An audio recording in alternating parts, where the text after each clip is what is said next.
Well, hey now, everybody. It's a Tuesday. And look, we're pretty close to on time. Just saying. I hit the button like 7 seconds late, but whatever. We're here. You're here. We're all here. Maybe. I don't know. All like 3 of us. So that's cool. My camera's doing weird things. Messing me up. You know what? Even Jeff is here. I didn't think he was going to be here. Right? I was like, I don't know. I didn't think he was going to be here. He's like, I don't know, man. I'm tired. I'm old. Stuff. Got to make money. Anyhow, you know what? We're going to do the thing that we normally do, and we'll be right back. And Jenny will probably be here pretty soon. So just saying, what's up, T-Bone? And hello, everybody. We'll be right back. And I can't find the button because I'm not prepared. That's, whatever, migraines and stuff. Paying too much for trucking insurance?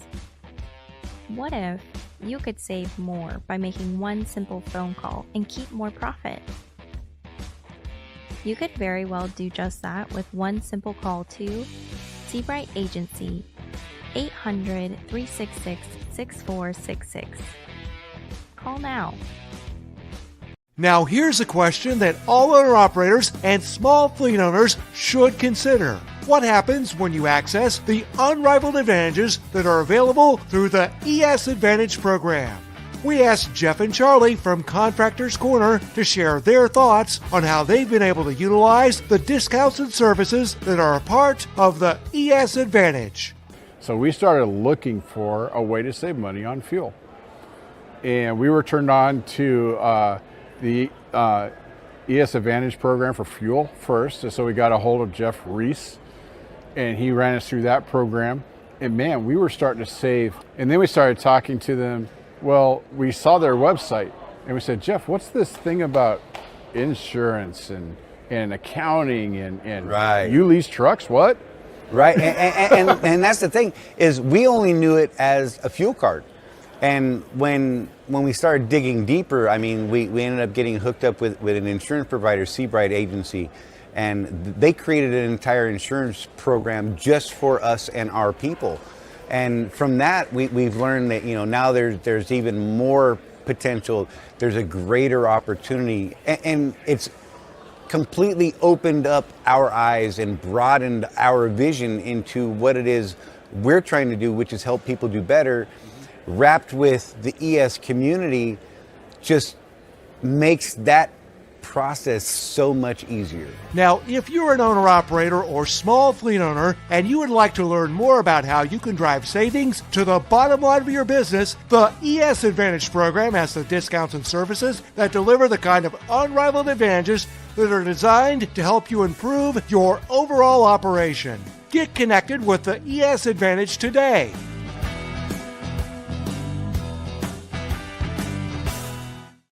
Hey now.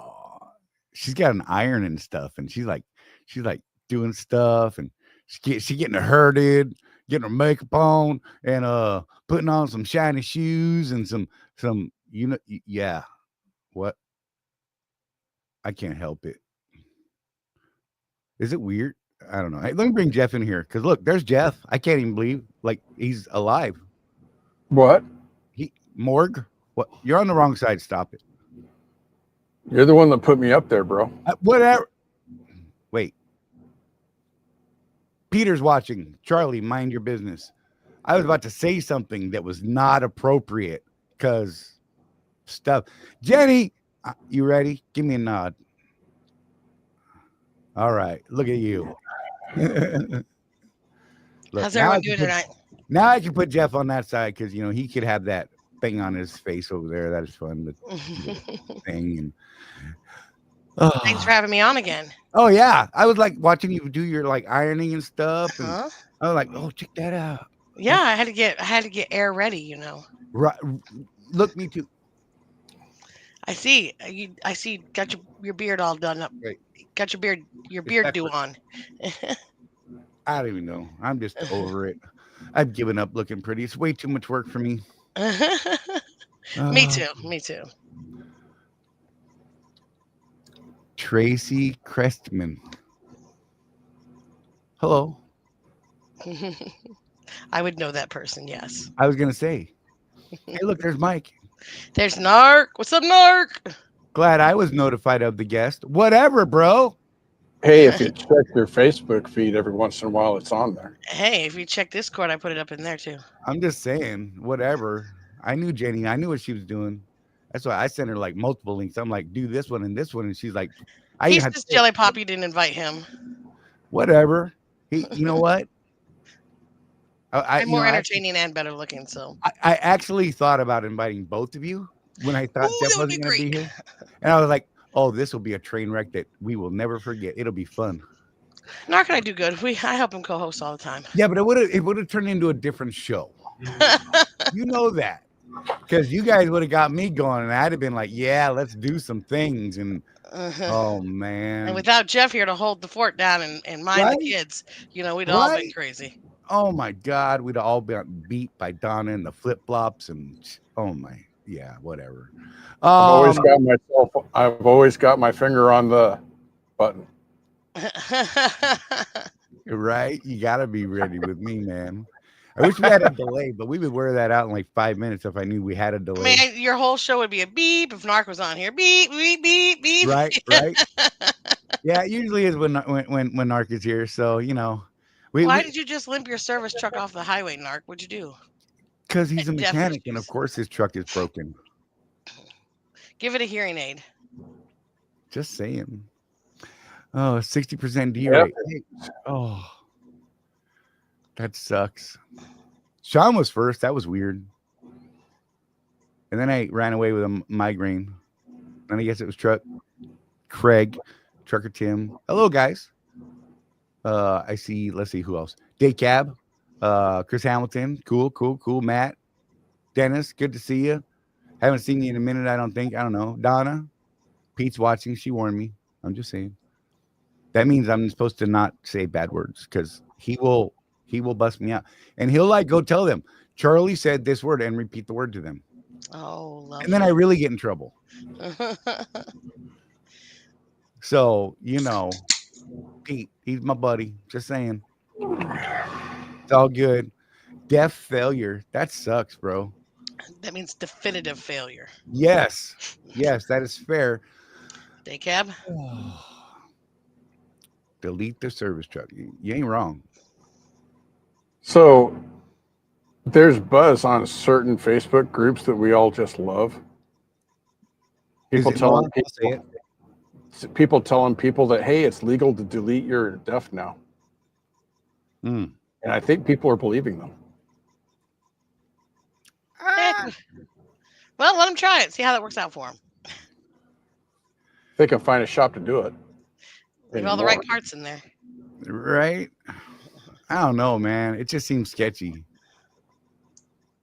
And then so let's say it is legal today, right now, because of executive orders and whatever.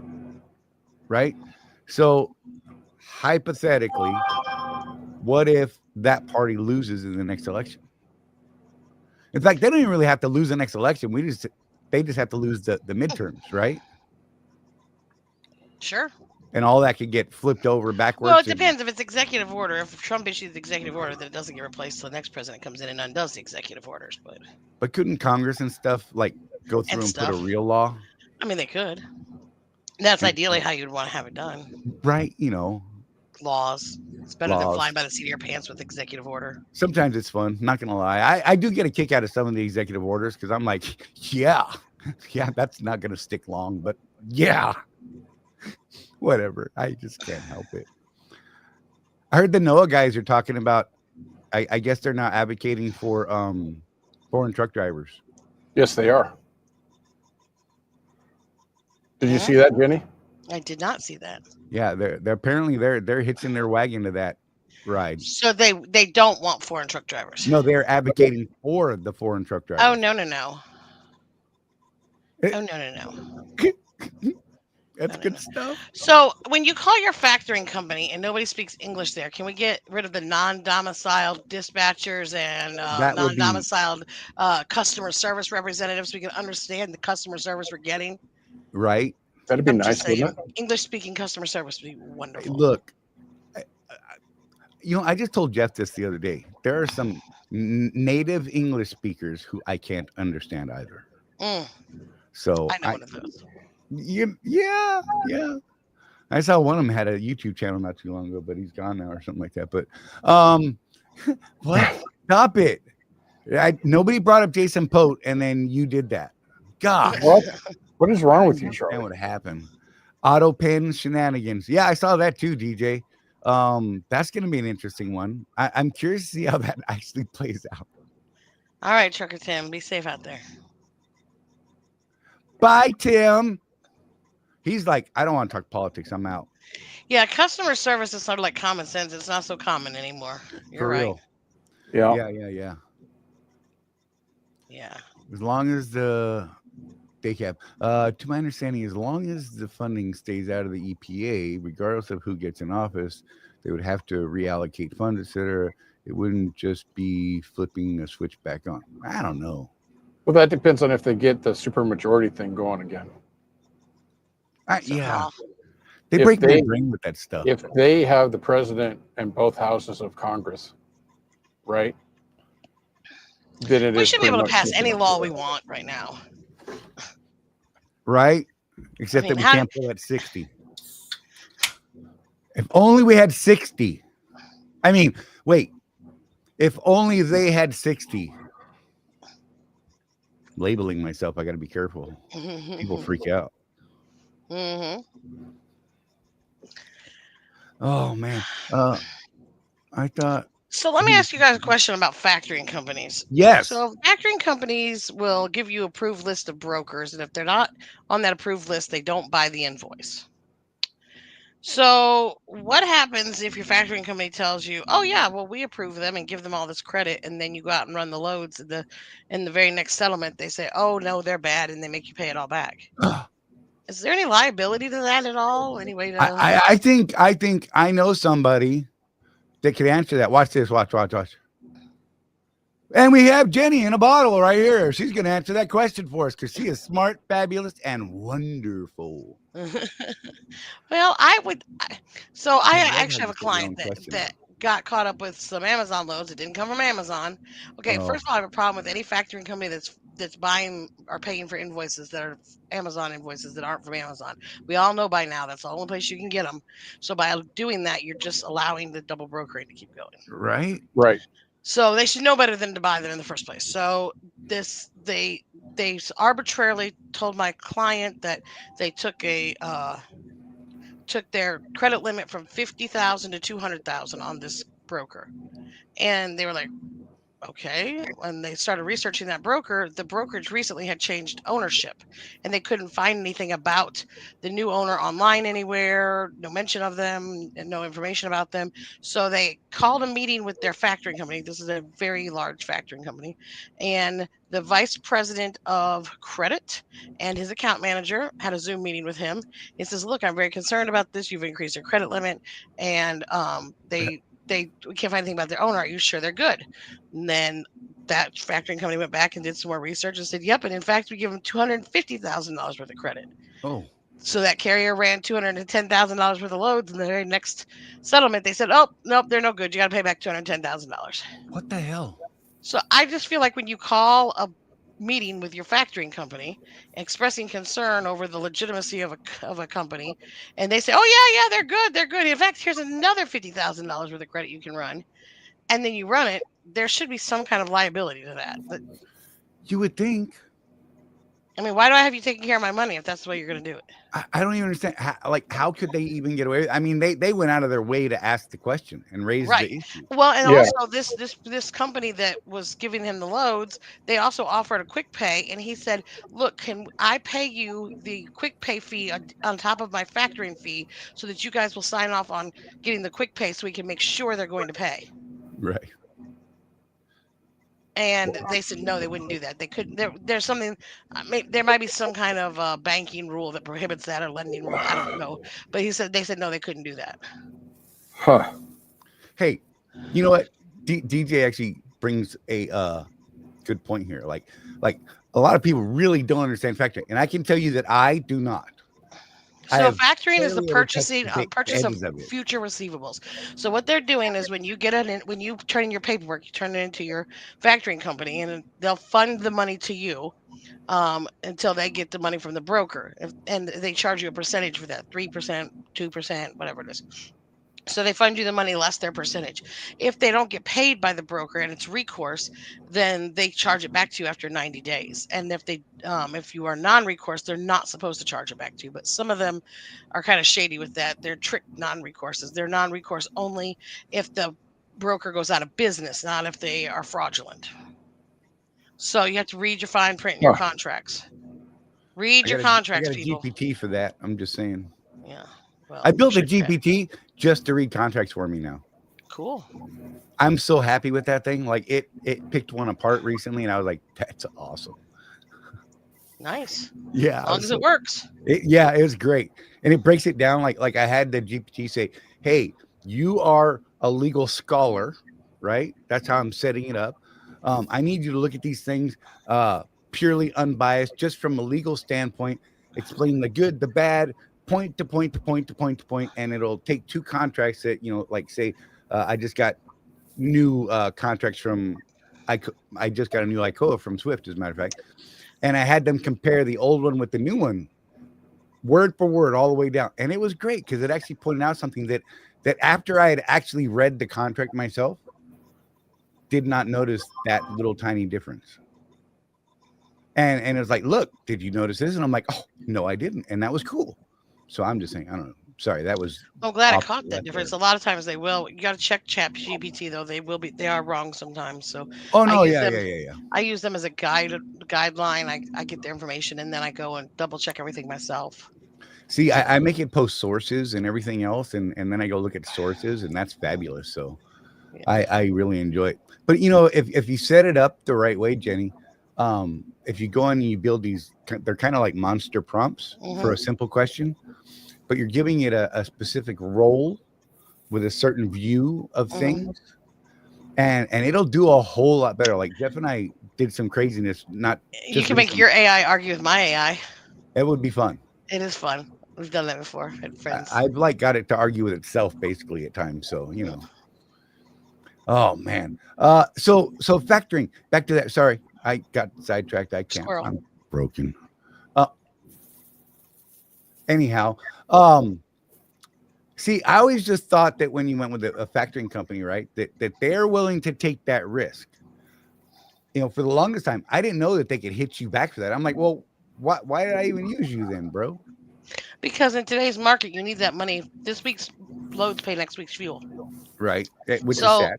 Right. So people don't have the money in their companies that they really need to have. That they don't have 60 days of operating expenses. Should something happen, should a broker decide to not pay them, should there be some dispute over a claim or something that, they don't have that kind of money sitting around. So they have to factor these invoices so that they get the money this week to pay for next week's fuel because they need it now. Yeah. No, I mean, I get it. It's just, you would think I understand their place in the industry. I just don't like people touching my money. Right. Well, I think you're going to pay a fee for that, right? Because you're paying a percentage of it. So that's how I pitch to factoring companies. Is I tell them, look, don't you want to offer this as a service to your customers that you're charging back? That at 90 days we'll charge it back to you, but we're going to turn it over to a transportation-specific collections company that's trained in recovering these. So that if we're not able to recover it, we give them that opportunity, and then at least you have at least a way of recovering it. Right. Otherwise, and a lot of times they'll tell me, no, we don't want to work with you. I mean, RTS will say, nope, we don't want to work with you or any attorney. They don't care. Wow. And when you ask them, hey, who did you contact with us? Oh, we contacted this person or that person. We sent an email last week and we sent one this week. That's all. They sent a couple emails. Well, that's not going to get somebody to pay. Right. Send me a couple. Pretty please pay this. Oh, okay. Let me do that right away. And when you ask them, what email did you send that to? It said joe@me.com. It seems legit. Right. I mean, that's fine. That's just what we had. So whatever. People suck. I know. Yeah, so there's bad. I mean, England's probably the worst factoring company out there. RTS won't give you a release for anything for any circumstances, and I can't talk to anybody there. Typically, if I have a client that factors, I'll find out who they factor with, and if I pay through their factoring company, so all of their money flows the correct direction, and that way I can contact their representative, let them know I have a payment coming into you guys. It should be coming on this date from this source, and Right. and that way I stay on top of it. But some of them, I mean, I can't even get a hold of anybody at RTS. Can't even get anybody to answer the phone hardly. Good Lord. That is like a You're touching my money. I want to talk to you. okay. You would think that's just that's that common sense thing. Yeah, not so common. I don't even know what to do with that.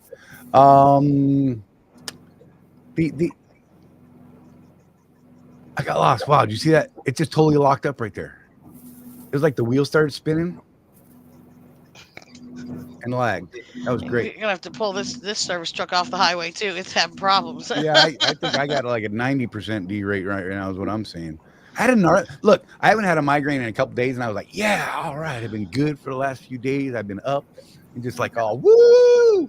And then today, right after I was texting you, I got slammed. Did you lay down for a little bit? Yeah, I just got up at 5. Yeah. It sucked. And I'm not here yet, so. That's all I've ever had is a migraine. I've never had to take 2 aspirin, keep on going kind of headache. Oh, that would be fabulous. Man, even when I was hungover, they were migraines. Right? No, my migraines are only a few years old, but they're not, and they're not typical migraines. They're 30-6. I remember that name from the other night. They're from occipital neuralgia.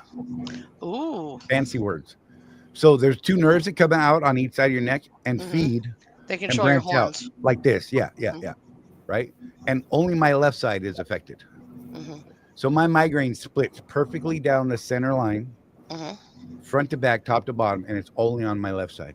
It is the worst thing ever.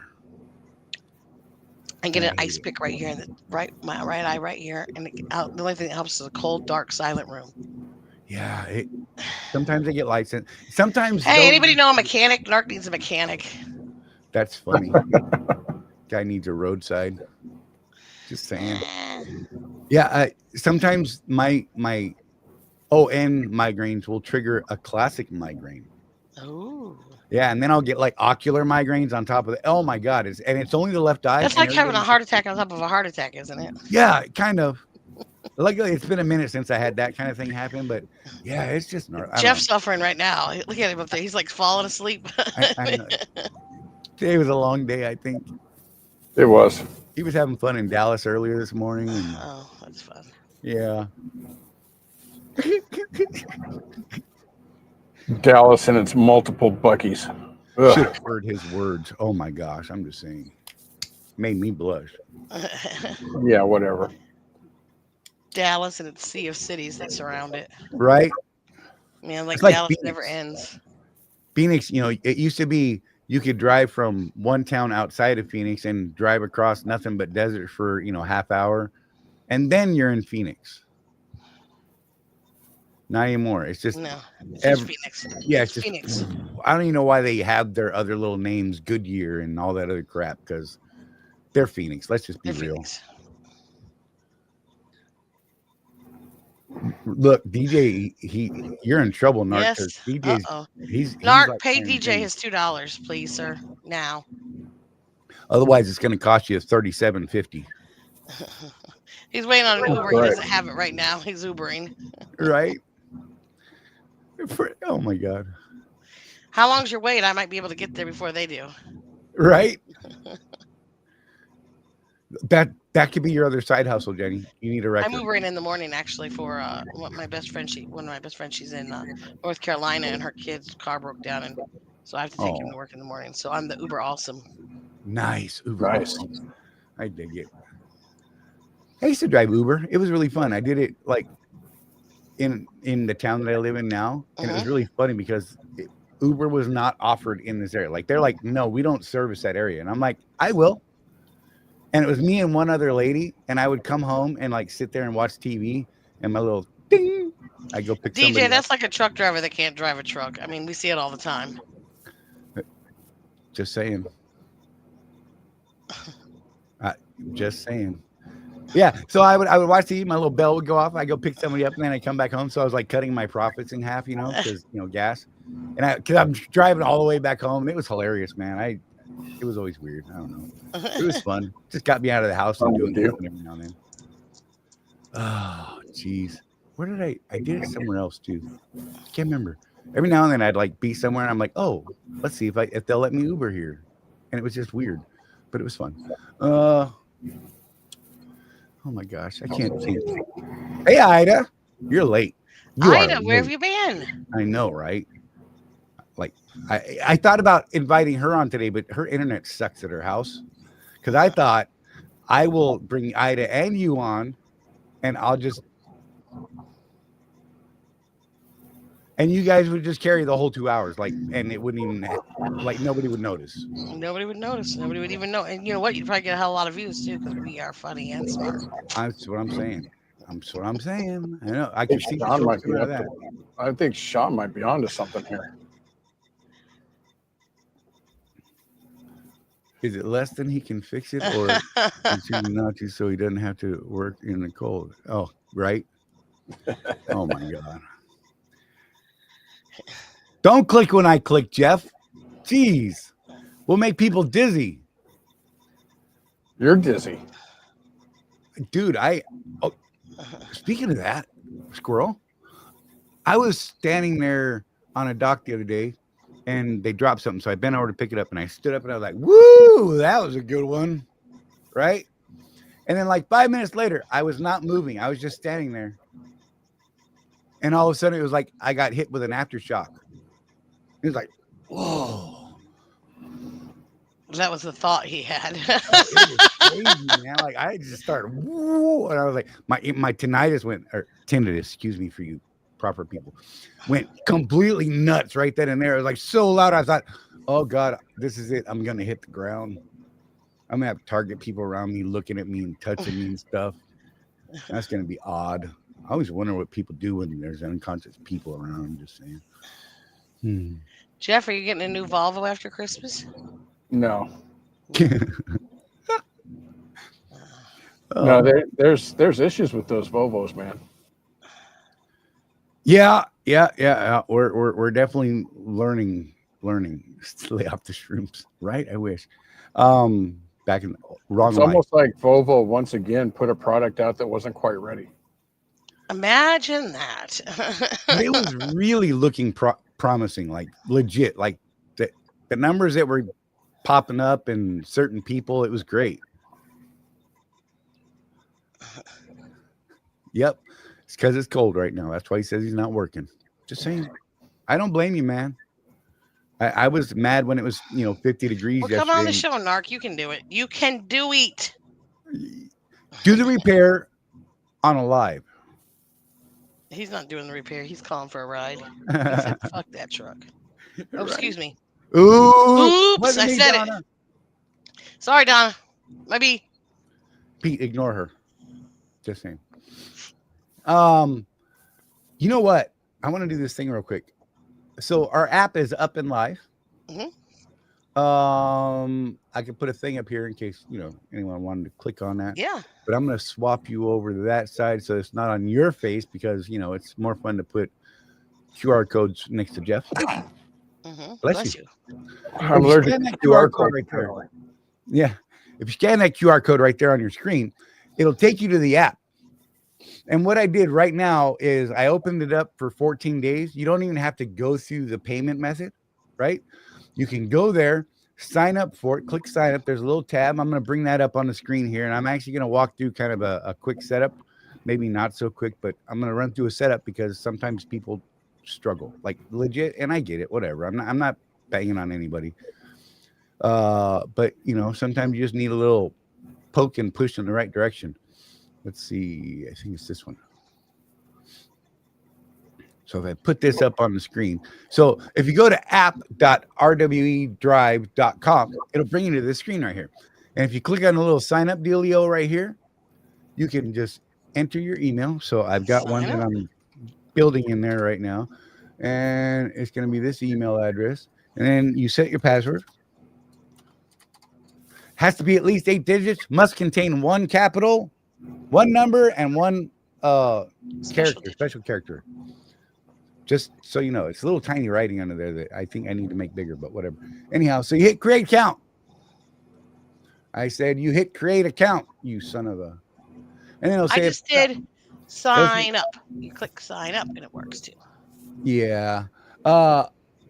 Account created successfully. You are now signed in. Okay. I did it. And it brings you this lovely little welcome screen. And I'm going to warn you now, this welcome screen is going to pop up every time you come in this app.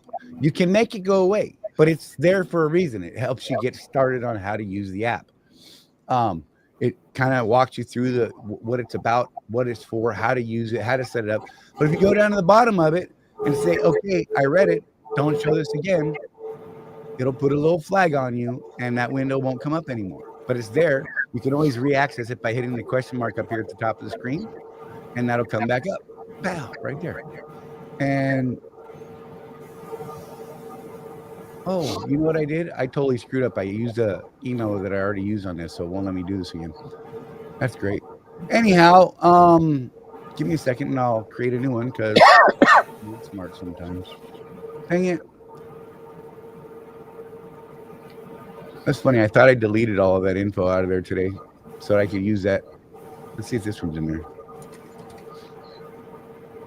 We'll use my Road Warrior address.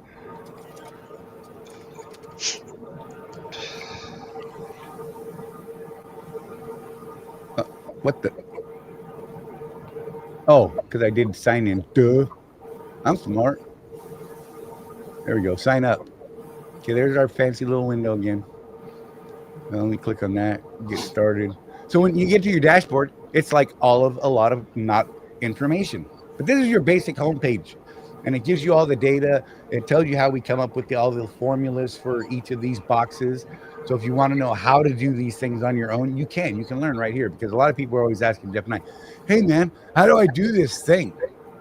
Like, how did you get that number? I don't know how to do that. So I said, let's put it in the app. And if you hover over this little exclamation point circle deal, it'll tell you what the formulas are for each of these calculations. So you can actually learn something from it, right? So once you're in, you can go to the little menu over here, and we're going to go to trucks, my trucks. You need to add your truck. I know this is so difficult, but we're going to do this thing. So you hit add your truck. You can give your truck a name, like Mr. Happy Pants. That will be that truck.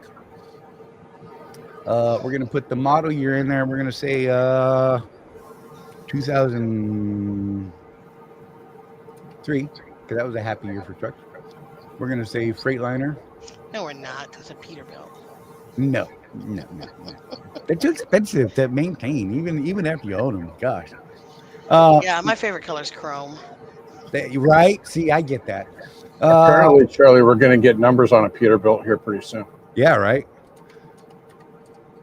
So put in your truck make and all that stuff, and your current odometer. Right, so 1,840,000. I feel like I put too many. Nope, that's in there, and it's active. So then you can go in and actually add all this optional stuff. You know, what engine's in it, blah blah blah, drive, tire size, make, model, all that stuff, right? And you can hit add truck. You don't have to. Some of it's just then it says you added your truck successfully. Cool. Now I have a truck. You can import. Man, if that's all you had to do to get a truck, wouldn't that be nice? Right.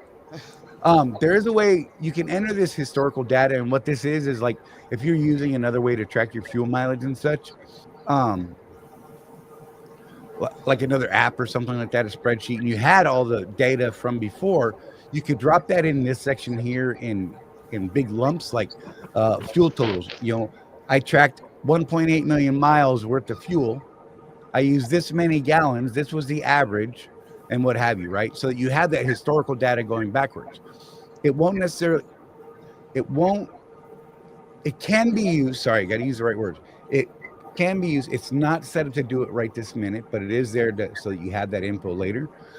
Later on, it will be used to keep your total tracking mile per gallons and all that stuff over time. So it will be incorporated into the app at a later time. But but you'll be able to track all that. So, and so that's for diesel and for DEF as well. You can click on your maintenance totals, the last fuel up you did before you got the app, and the last maintenance you did. So it has a place to start. And I'm going to skip that for now. Anyhow, so there's your truck. You can go in here, and if you mess something up, you can just hit the little edit button and fix it and save it, delete it. You can put the truck in a non-active status. You're only allowed to have one active truck at a time, right? You can see data from what if you have a fleet of trucks? What if I have 5 I'm working trucks? on that, and that is coming very soon, actually. We're building a fleet model within the app so that each driver of said fleet owner's trucks will have the ability to go in and monitor their own truck and put in their fuel ups and DEF and all in the maintenance stuff. And the owner will have like a master account that sits over the top, and they can access all the trucks in their fleet. Cool. And the owner could go in then and say, hey, you know what? I'm going to make you guys fight with each other, and I'm going to set it up so that you can all see each other's fuel mileage and maintenance expenses. And whoever's the top of the list, say every quarter, gets some sort of bonus or whoever has the most fuel spent and the most maintenance updates. Right. You get fired. You win a prize. Oh, wait. But yeah, so we're building in the ability to add a little gamification for a fleet owner on that. But again, that's in a later release. We're in version 1.1 right now. That'll probably be around 0.2 or 2.0. But that is coming. I just had to get the bare bones and the bones working on this thing before we win it, that whole. Anyhow, so you can have your active or retired truck in here. You can see info on a retired truck, but you cannot modify info on a retired truck. Does that make sense? Can you resurrect the retired truck? Huh? Can you resurrect the retired truck later? You could. Okay. You could actually go in and change it to the active truck, but you can only have one active truck at a time. So that's my active truck. I'm going to get out of here. Once you have that, it's actually pretty easy to use. The first fuel up is kind of the wonky one because you are not going to get any super good data out of the first one. So we're going to go to fuel log here, and look, it's empty. Oh my gosh, because it's a brand new truck we just put in. Truck. So we're going to add a fuel entry. You're going to pick your type. So typically when I fuel up, every time I fuel up, I'm getting diesel and DEF. So you can click on type and it says diesel, DEF, or both. If you hit both, you only need to hit the location, date, and odometer once. If you do them individually, you got to do all that stuff for each thing, right? So use it however is appropriate for you. I always use both at the same time because that's just what I do. You put in your location, QT Pilot, Flying J Loves, other. I'm going to expand that list to a few more because, yeah, but I'm usually at a QT. We're going to say this is a Calera, Alabama. So you can put that sort of note in there. Put in your odometer 1800000. That's a lot of zeros for me, just saying. Because I think that's what I put the miles on. And we're going to say that we put in 100 gallons. And the price per gallon was 3.299. And somebody's coming in my room. Hey, Victor. And it's going to total up the cost for you $329.90. And it's not going to give you a miles driven because you know what? It doesn't know yet. So right here, this is one of those funky things you need to do on your first fuel up. If it's a full fill, number one, on your first fill up, you need to fill your tanks to the top. So it has a solid place to start from. But on your first fill up, you want to click this baseline entry, and that's going to set the bar for where it's going to start tabulating and calculating from. You can put in any notes you want here, first fill up, whatever. Not that I can type. And then you can drop down to your DEF. So we're going to say 5 gallons of DEF. Price is 3.799 at the QT right now, just saying. Again, no miles there, and this is going to be our baseline. And again, notes, you can put in whatever you want there, and you can add the entry. Boom, that easy. It's saved, right? So now on your logs, you have these first two. It splits it up between diesel and DEF on your logs so you can see what's going on. You'll see that it's tagged baseline, so there's no super data behind it. On your very next fuel up, whether it's a partial or a full, you can just go in there and add it. So I'm going to do another one real quick just for fun. We're going to say both. We'll leave it on today's date. We're going to pick the QT again. We're going to say, you don't even have to put the state. We're going to say that mileage is 1,801,000. Oh, wait. 801,000 miles. We're going to click on how many gallons we put in. We're going to say we put in 100 gallons. The price per gallon again, we're going to say is 3.399 this time. I can't remember if it's 299, whatever. So it auto calculates how many miles you drove on that tank since your last input, just so you know. Again, you're not going to hit the baseline entry on this one. You only do that on the first fuel up or when things go terribly wrong and you want to restart everything. This is a full fill, so I'm going to leave that checked. If I was using a partial, like I only put in 50 gallons or something, I would uncheck that box. And it's important that you do that if it's a partial because it'll keep the math going down the road. We're going to do the same thing for def. We're going to say we took on 5 gallons. Price per gallon is 3.799. It gives you a total cost. Your miles are already broke down in there. That's a full as well. And we're going to hit add entry. So now, if you look at this, it shows you your baseline. And this went the wrong way, but that's okay. Because I put the same dates on those. Oh, man. It should be stacked the other way. Anyhow, so you'll see that, your baselines have no miles, no mile per gallon, no cent per mile, none of that, because it has nothing to compare it to. Going forward, it says, okay, look, you drove 1,000 miles. You got 10 miles per gallon, and it costs you 0.34 cents per mile. The def is showing you 1,000 miles, 200 miles per gallon, and 0.019. So you can click on these individual fill-ups, by the way. You can just touch it, and it'll give you the more detailed view. And from here, you can go and you can delete it. You can edit it. You can do whatever you need to do there. So let's say this was a partial, just for fun. So I'm going to edit this one, and we're going to say, oh, yeah, this was partial. My bad. And instead, it was only 50 gallons. That's 500. Whatever.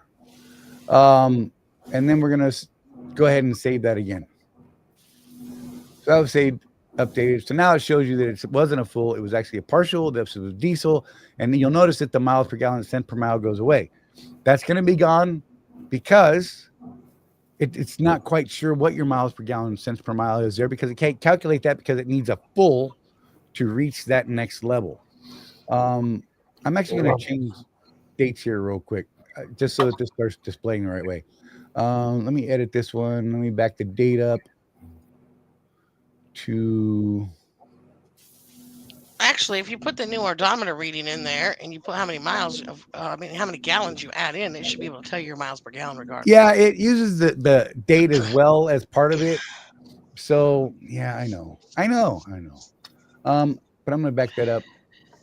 That was updated successfully. That one's now on the second. And then, so baseline diesel is at the bottom. There's our partial. I'm going to change that one's date just for fun, because it will break my brain if I have to think about it. And maybe I'll make it more weighted towards the odometer. It's supposed to be, actually, now that I think about it. Whatever. You and your smart things, Jenny. I know. Math is my deal. I like it. So there we go. All right. So now they're kind of popping up in order. I'm going to add another one just for fun. We're going to say, again, I'm just going to say diesel for fun on this one. We're going to say it was at the pilot. Yeah. So it cost, let's see, we got another,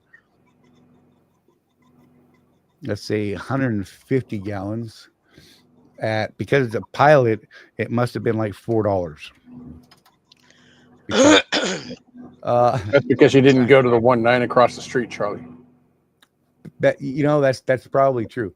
We're gonna hit the odometer. We're gonna hit 1,802,000 miles. That's not enough zeros. I did something wrong. One more. There we go. I was like, that's. So you only drove 2,000 miles. total with the partial Gotcha. and that Gotcha. full fuel, right? Right. And because now it's marked full, and we hit add entry, and you will see that now it has calculated your full miles per gallon, cents per mile, including that partial fill in between. Yeah, So- but even with a partial fill, it should be able to figure the because if you put the mileage in on the partial fill, it should and you tell it how many gallons you put in. but it doesn't know. So it doesn't know how. The math is a variable at that point until you get it back to a known fill level on the truck. I know what you're thinking, but the math doesn't work that way until you get it back, because you have a set limit in your tanks, and from there it's You have to get it back to baseline before it'll calculate fuel mileage. right. Right. If you get the baseline though, then you can calculate fuel mileage for that. And it can't do that on a partial Okay. without adding confusing math in it that doesn't. It doesn't work right, and it starts skewing numbers. Sean, you're going to use your discount price, Right. not the pump price. Whatever price you're actually paying for the fuel is what you use when you're. Because those are your numbers. That's right.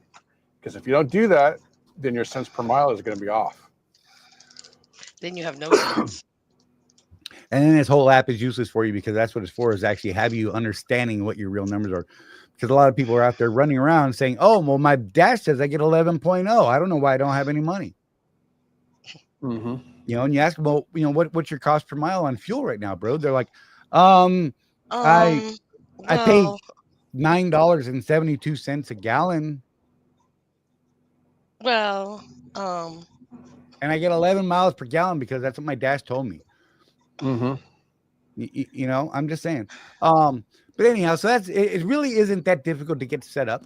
I just wanted to walk through a basic setup. All these numbers are just complete BS right now, so that's cool. Don't worry about it. You can go into your maintenance report, your maintenance log, and you're basically going to do the same thing there. You're just going to add an entry. You're going to fill in the pertinent information. You're going to hit save.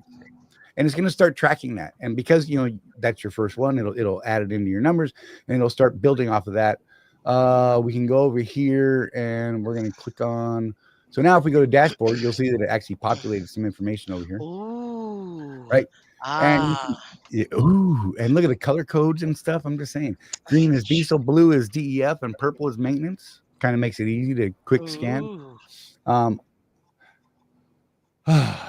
So it's going to show you, you know, what your average is over the latest time period. So right now it's set at, 30 days. You can pick 60, 90, quarter to date, year to date, lifetime, custom range. Set up your own dates that you want to look inside, and it's there, and it'll adjust accordingly to that time frame. Again, like I said, if you click on the little thing, it tells you exactly how we came up with those numbers. Then you can go in here to reports. And this is where you're going to be able to actually print this stuff off if you want to pass it out to somebody, you want to keep your own notes or whatever. I don't know. You can click on just fuel, and fuel does count for diesel and DEF because they're considered a fuel in our little world here. So go ahead. I'm going to go back again because Sean's still confused. Okay. It says, I'm with Jenny. You should do the same for partials. Yeah.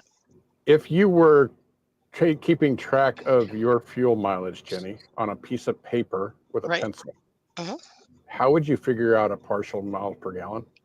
Well, you would put in how many miles you traveled, and then how much fuel you put in.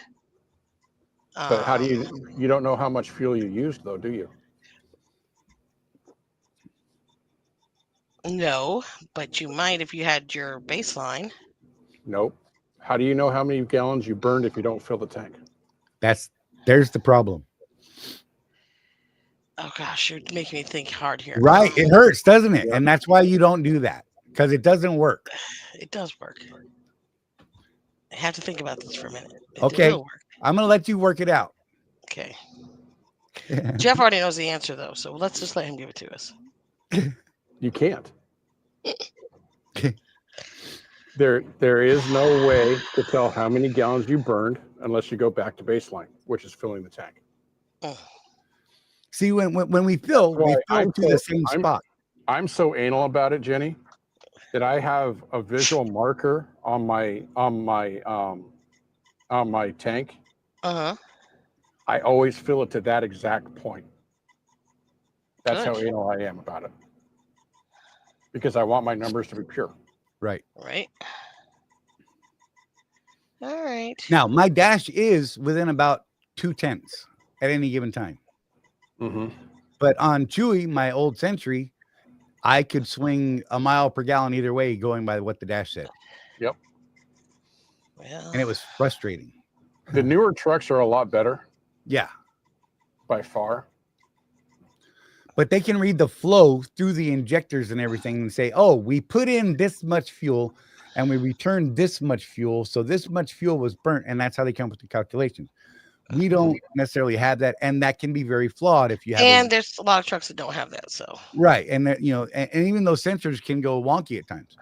So that's why we don't give the numbers on a partial and we wait till the next fill so that you get the whole fill. From the last fill to the next full fill, you have what that mileage was over that span. Right. yeah. You'll hurt your head trying. I'm telling you, Jenny. I mean, you are welcome, and I love math. I'm gonna go back to this report real quick. That's not what you said when you were building this. Yeah, I know. It was really annoying me at times. Well, because I had to explain the math. I had to explain the math to the oh gosh. And it's like, oh yeah, that's smart. So you can pick just your fuel analysis and pick the time frame you want to print a report for. It'll tell you like, oh, look, there's 5 fuel entries. You've traveled 2,000 miles, 1,000 miles of depth. And it shows you all these totals for you. You can go into maintenance, just click the maintenance. And oh, look, you've done no maintenance. Shame on Charley. But it is a brand new thing I just entered. And you can do a combined report, which is going to show all of your data. You can go up here to the little export button. You can either get it in a CSV for you Excel guys and you spreadsheet people, or you can get a version under PDF. Click on a PDF. It'll show you this little screen real quick. It'll download it in your computer, and you can open up that report. And you can't see it on my screen, so I'm not going to open it. Oh, yeah, I will. Here, I'll open it real fast. Make up my mind. Yeah, no, I would have to completely switch tabs, and that's just going to be annoying. So I'm not going to do that. Anyhow, but it will download you a PDF or CSV file on the device that you're using. This does work on your phone. It actually looks fairly good on your phone, as a matter of fact, because what we did is we geared this towards the mobile base. So it actually displays really well on a phone. Because I'm doing it on my computer at home right now, it's got the desktop view is what's going on. But it works the same way in your mobile view. It's just a little smaller. It's oriented and shaped differently and that sort of thing. Anyhow, so you can pull those reports and send those off, and you want to drop it right into your Excel sheet for whatever reason, you can do that. You want to send it to your accountant, bam, it's done. It's easy. Bam. So manufacturers should add a gallons gauge to trucks. Yeah, but look, you know what's funny about that, Ida? Let's look at the Target reefer tanks, right? So it says 3/4 full.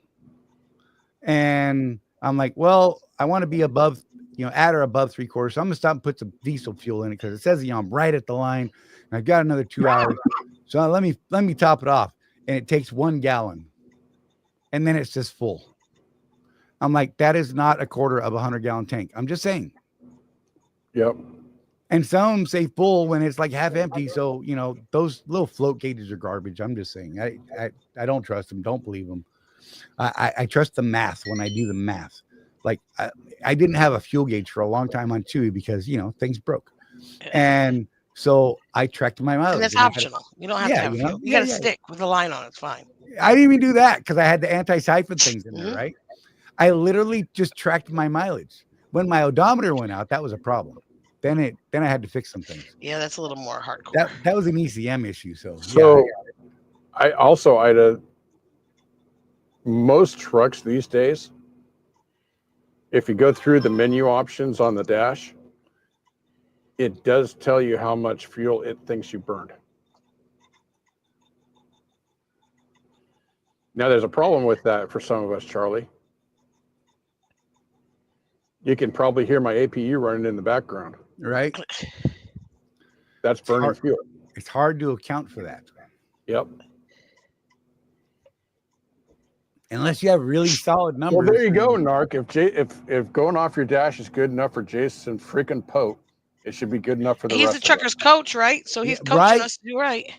I'm just saying. I used to love when he like asked me questions. I'm in another guy. I give him answers, then they go tell people, "Oh yeah, this is cool," or they say the exact opposite and say that other guy was wrong. That's when they would like name me. They're like, the guys from that other channel, those two old mean guys. Mean guys. They said this, and that's stupid or whatever, because we're smarter. And when it wasn't bad enough to say you were old, they had to say you're mean too. Yeah. And then it got better, because then they would call and ask me questions and I give them a good answer, which they liked. And then they would spit that out, right? But not give us credit then. Right. So, I'm just saying, whatever. I'm not bitter. I don't have, like years of logs from text messages and things like that. In case anyone ever wonders, I never delete a text message or an email. Yeah, don't ever say anything to Narc on the phone either, because he remembers the minute marker that you sent it at too. Oh, yeah. Like this photographic memory And of records when everything. everybody said So anything just, to him. I love it. I'm like, Narc, I'm explicitly saying this is you and me right now, bro. And look, to be honest and fair, it's a coin toss at that point. When you call them, it's recorded. So I'm just saying. When you call him Narc, it's all on like Donkey Kong. Yeah. And if he finds a good bit in there, it's gonna play over and over and over. And yet we can still have real conversation with him without it going crazy. Isn't that crazy? I'm just saying. Everybody thinks he's like just super meanie pants, and I think it's funny because you and I know him as a different person. It's great. They whatever. His bark's worse than his bite, I can tell you that. Yeah. Anyhow, so back to the app. Notifications are up here. There's none in there right now, so that's fine. Eventually, that'll actually work properly. I'm doing some little coding work. It'll let you know if we've got anything going on in the background. We got this little app news section that's going to be popping up in here, and you can see what's going on. So this was, just announcing the release and such. You'll be able to sort through that, and you'll be able to see things in there. If you get in here and you need any, or you can check your settings as well. So it's, basic, your name, your email address, what membership you're on. Oh yeah. And what I'm on right now is I'm on a 14-day promo trial. Don't need to go through Stripe. Nobody needs to see a credit card. Literally just go there, sign up. It'll activate you, give you full access to everything right here for 14 days. At the end of the 14 days, there's more. Oh, go ahead. Sorry. Right. At the end of the 14 days, it is absolutely going to tell you can't come back in unless you go here. Right. But at that point, if you sign up and you go through Stripe, which is a legitimate payment platform, and you get signed up, you're going to get another 30 days free, and then it's going to bill you $2.99 a month from that point forward until you cancel. So $2.99, that's not a bad deal. No, I think so, and we're going to expand it further. One of the things I'm working on currently is adding the ability to actually scan your receipt in, so you can save your fuel receipts and maintenance receipts, so that you have a digital copy that's in an easy place to keep. It's up in the cloud, and it just gives you another place to save things. Down the road, just a little bit, it shouldn't be too far down the road. We're going to add the ability to actually scan. Well, allegedly, I'm working on the logistics of it. You're going to be able to scan your fuel receipt, right? It's going to read that, and it's going to go, 100 gallons of diesel at $3.29 a gallon.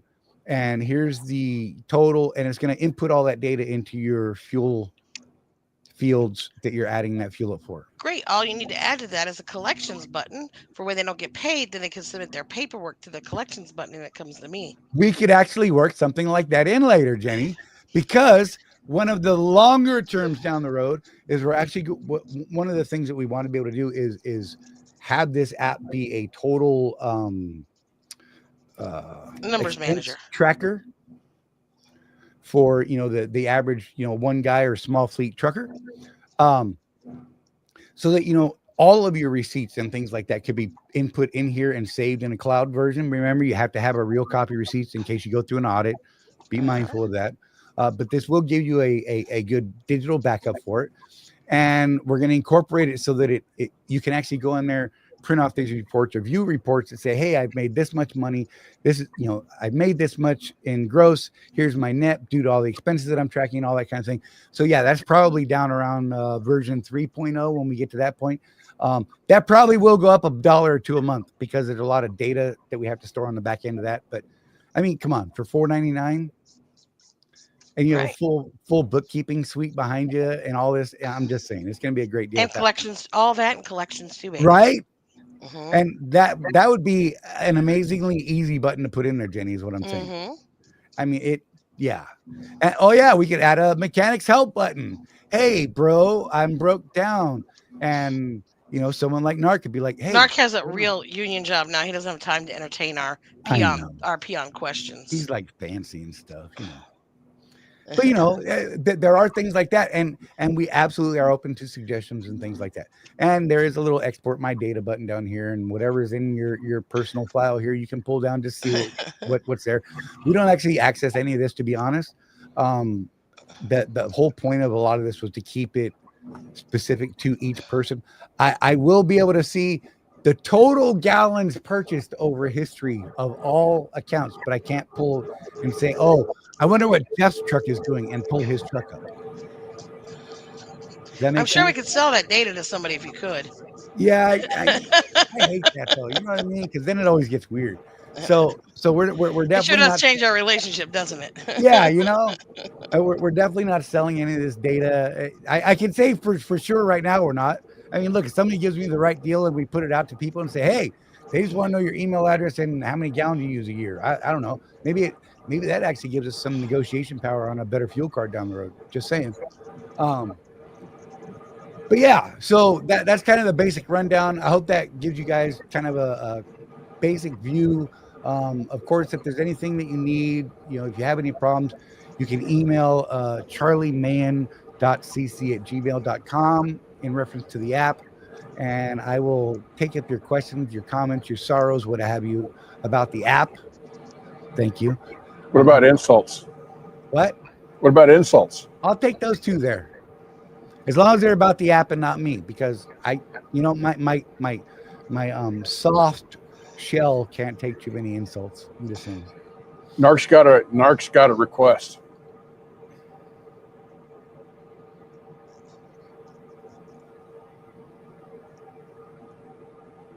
Oh, yeah, that's what he said. We're going to add a mechanics help button. Then every time Dick and Charlie can bother me with mindless truck questions that I can't answer. Yes. Actually, here's the funny thing, Narc, and you'll love this because I've heard you say this before. Well, one of the plans is actually to set in a good trained GPT, so people can say, hey, man, I'm struggling with fuel mileage, and, you know, this is what I've done and this is what's happening. And will go back into the things that Jeff and I and you know, people that we listen to have said and say, oh, well, maybe you should check this, and that. Hey, my truck won't start. And I have this thing that says stock switch error. I hate your guts, you know, and it'll say, oh, yeah, that's simple. Just, you know, turn the power off or disconnect your batteries for 5 or 10 minutes, put it back on. It'll go away most times. So I'm just saying. So there will be some sort of a little bit of a helpful. It'll say submitting question to Narc. Please stand by indefinitely. Oh my God, how fun would that be though? Right? And then we'll charge Narc 10 cents for every time someone asks him a question. That's right. We're not paying him. We're going to charge him. Just saying. Don't worry. I'll talk to his wife and we'll get it set up so it just pulls right out of the bank account because I'm sure that'll go over well. He'll never notice. Right. Anyhow, so yeah, click that little, take a picture of that little doohickey up at the top there. What's it called? The QR code. Words are not my friend. Or you can just go to here. I got it. There we go. There's a ticker right there. Our app.rwedrive.com. Go there, check it out. And if you like it, great. I mean, you're getting 45 days to try it out. The first 14 days are straight up. I mean, no strings attached whatsoever. It will not let you come back in a second time on the 14-day deal, just so you know, because I know there's people out there. Whatever.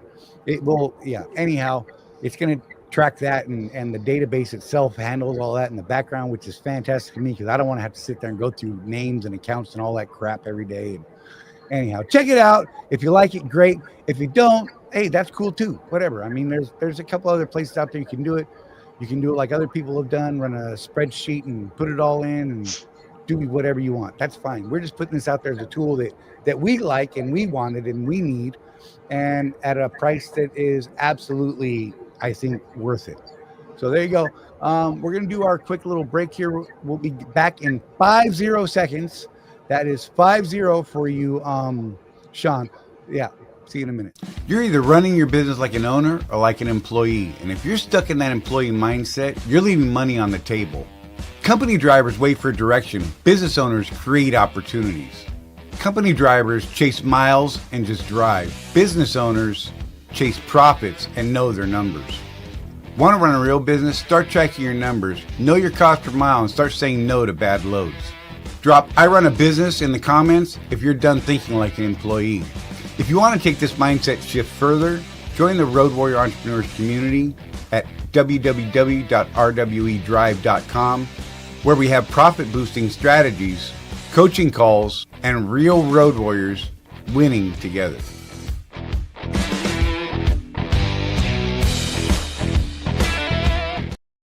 Winning together. Don't forget that. I have tobacco on my tongue. That's weird. Anyhow, so I'm back. Jeff ran away. He's probably peeing. Just saying. Look, there's Jenny. Hi, Jenny. Jenny. I have a question, Jenny. That's wrong. I apologize. I can't help myself. I was trying to explain something about my TBI thing the other day, and I'm like, yeah, it's fun sometimes. Not gonna lie. Oh, hi, welcome back. Oh wait, I can't have her on that side. Wait. Oh, wait. Now I'm confused. I don't know. I gotta make the QR code go away. No. Oh, what happens if I do this? Click that. Oh, you know what? I'll just take that down. And then we'll go like that. Look at that. Look at that. Bada bing, bada boom. And now I don't have your It's like face. solving on. Hollywood freaking squares, man. Dude, it was hurting my brain. Circle gets a square.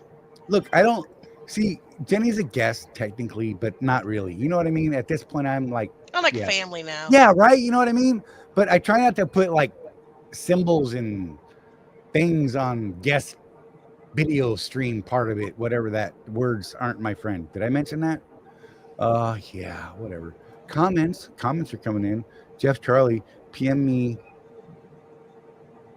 email for ICOA. You need to learn English, sir. Jeez, man. Did I say that out loud? I apologize. What?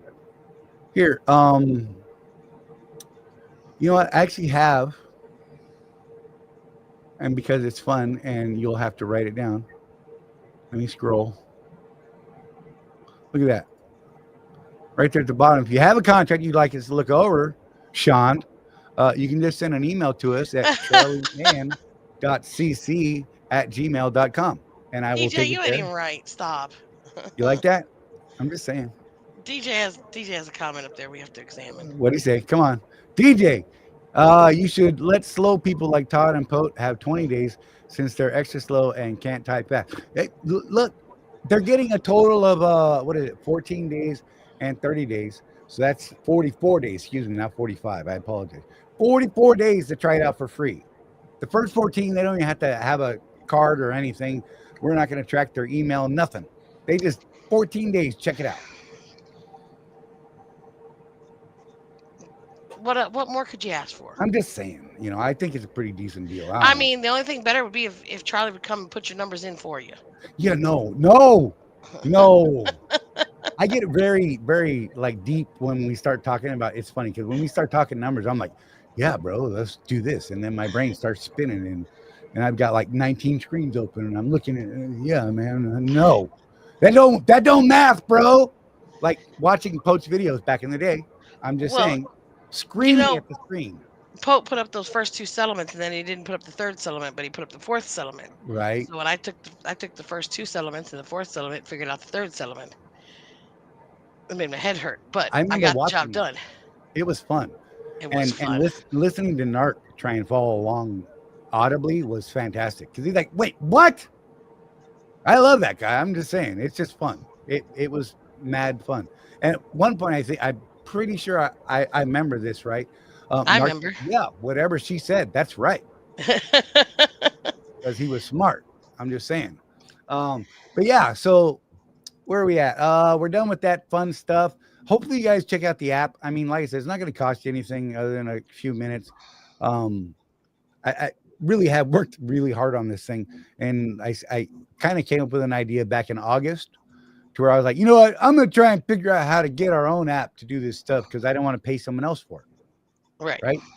And so since August, I brought Craig and Matt in and Jeff, and I said, hey, what would you guys want on a fuel and maintenance tracker app? Right. And we started brainstorming that. And then I actually had a finished product, and I tried to do something else to it. And you bursted it. I completely blew it up. That was a great day. It was not. That was a very entertaining day for Jeff. Yeah. It doesn't sound very entertaining. It sounds. I walked away from the app for like 2 or 3 weeks after that day. Like, yep, I'm done. Because I was spending like every moment that I wasn't truck driving working on the app. Much to my wife's displeasure. Your wife, she left you with the damn app. She's done with it. Done. She was not pleased with how much time I did.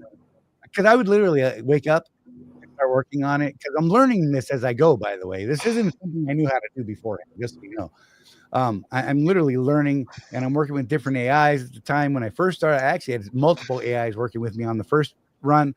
Now I have a specific one that I built just to help me with app stuff. Just saying. And I would wake up and work on it and work on it and work on it and work on it. And next thing I know, it's 6 a.m. The next morning. Right. So I go to sleep for a couple hours and I get back up, say, 10, maybe noon. I don't know, sometimes 8, and start working on the app again. And then it's 6 a.m. again. Oof. Yeah. You were in the doghouse for real.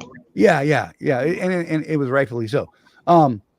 And it was funny because I would work so long and make myself so tired that I would actually break things because I wasn't clear-headed at the point, and I'm just making stupid mistakes. It was weird. What's up, Victor? But yeah, so it was a lot of time put into it. And like I said, if you guys find any weird things about it, let me know. That email address, charleyman.cc@gmail.com. You can go there and check it out. Straight to the man. Yep. Yeah, DJ, you're not helping, bro. No. Good idea, Jenny, he said. Send your fuel receipts to Charley and he'll put them in his tissue box for you. Right. I could tell you what I'd do with them. They still up here, y'all. Code of them gone. I'm just saying. He's gonna put it in for you because he wants his app to work. Don't let him fool you. Just send your receipts to him. I've had enough of you too now. Look, we can just like, bye, Jenny. See you later, sucker. I mean, not really. I wouldn't do that to you. Now I got to play the shuffle, the whack-a-mole game with the pictures up there. Oh, Victor, the sun went down, so he can come out now. He's one of those brown people. Just saying. Got to be careful. What? Have you guys seen that stuff about the Amazon trailers and the DOT tape on the back of their trailers? No. Oh, this was fantastic. So like all of the new Amazon trailers have red and white reflective tape going up both sides of the back of the trailer, as well as across the bottom and the DOT bumper. And across the top, red and white. I look, I'm going to tell you right now, I did not know this, but you cannot have red and white going up the sides like that. Really? It can only be white. Oh. You can only use white reflective material on the back of your trailer and truck in, basically that little L pattern to mark the top corners of it with the white. And you can have white that goes down. You cannot have red and white because it's a DOT reg. All of Amazon's new trailers are marked that way, and they're getting warning tickets for it. Oh, wow. Apparently Texas said, haha, Amazon, have some of these. Texas is a big state. They got to make some money somehow. Look, but right now they're only giving warnings. But do you know how much they're going to have to spend on that? The number of trailers you see out there with that on it. And I had never even paid attention to it. I never would even thought it was a bad thing. I'm like, man, that's great visibility, coming down the road at night. I love those things. Yeah. Nope. Can't do it apparently. According Nope. to DOT, that's a bad thing. So it Bad can only thing. be white. Apparently, it has to do with the red and white, signifying that the that's the bottom of the truck, and that it's oriented the right way. It's upright. If you see red and white, that means it's been knocked over. Apparently. Oh wow. Huh. Who knew? Fascinating. And I'm a DOT. And I how'd love you the learn red. this? Who told you? It was a thread I came across on Facebook. And then I went out and looked for the DOT stuff, and it's there. It's crazy. Right there in black and white. Who knew? Just read the rule book, folks. It's right there for you. ECFR is your friend. I mean, it's a lot of boring reading. I've gone through it a lot, but I'll think about something and I will research it like I'm a dog on a bone, right? But yeah, apparently it's a weird thing. I don't know. It's crazy. And I was like, damn, that sucks. That is crazy. I did not know that. But now you know, folks. Crazy happening lately. See why you got to tune in here? You find out stuff. Right? Sometimes, we like to give you some real information. Just saying. Try not to make it up.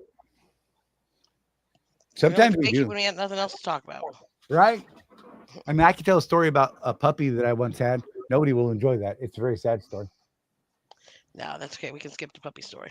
People will cry. I know, right? I don't know. Sean said he wanted to talk about lobsters. Stop. Why can't we talk about lobsters? No, look, there's a weird thing back in the day, and we ended up in this weird lobster conversation and mating things, and it was odd. Really? Maybe it wasn't odd for everybody else. Maybe it was only odd for you. I don't know. I think people just liked watching my discomfort. that could be too. Because, I'm trying not to piss off Jeff's wife, Donna. And I'm trying not to get Pete to say things back out loud that he heard here, because I get in trouble for it. Because Donna will tell Jeff, why are you guys talking about this thing? And he'll say, because Charley did it. Oh, it's always Charley's fault. Yeah. He's like, well, you're in Florida, bro. You don't have to pay for this madness. It'll be fine. There's no punishment really for you. Right. And I'm like, no, she'll call Rosie and Rosie will hit me. Oh, no, that's no bueno. Violence is not the answer. Yeah, DJ, I saw an article about that. Did you hear about this, Charlie? A bunch of Amazon warehouses in Texas just became unionized. Yeah, good luck. Yeah, good luck with that.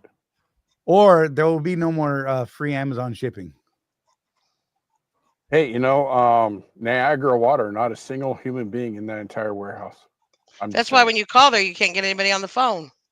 Right. Mm-hmm. I was at a warehouse not too long ago that was completely automated, and I did not like it. It's weird, isn't it? Yeah, and the lady that I did speak to, like at the security gate, because it said, hey, just scan your stuff and use our app. And I'm like, I don't want to use your app. I don't know you people. Right. What are you trying to infect me with? If you're having problems, call this number. So I called that number, and she had a very interesting accent.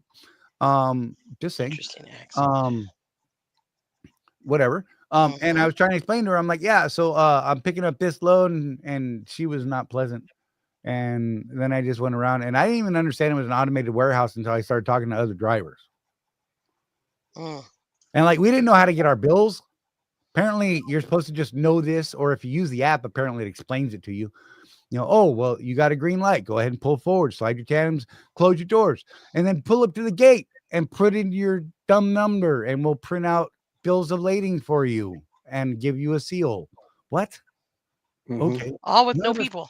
Yeah, none of us knew that. It's like the Wonka factory. Nobody goes in and nobody comes out. Right. And every now and then you would see someone walk around, and you're like, maybe I could ask them a question. They look at you and they run.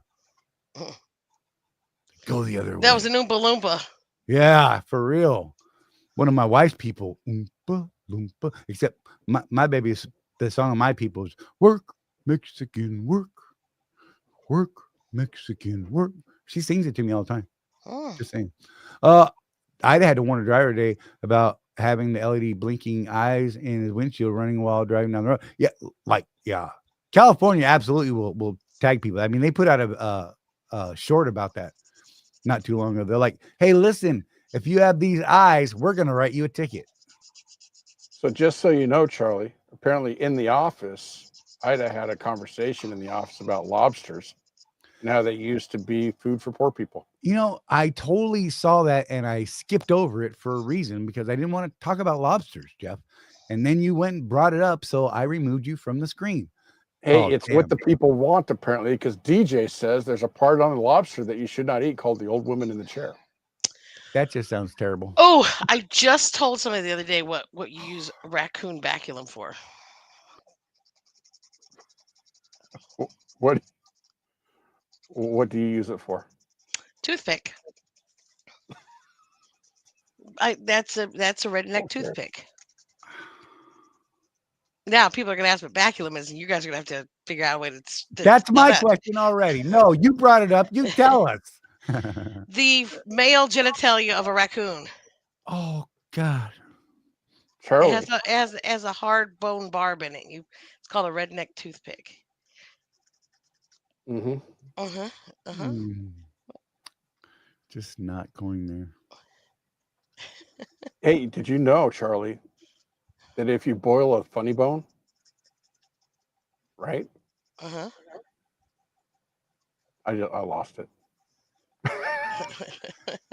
You're a terrible person too, because now my brain's gonna be stuck there thinking, what the hell is he gonna say?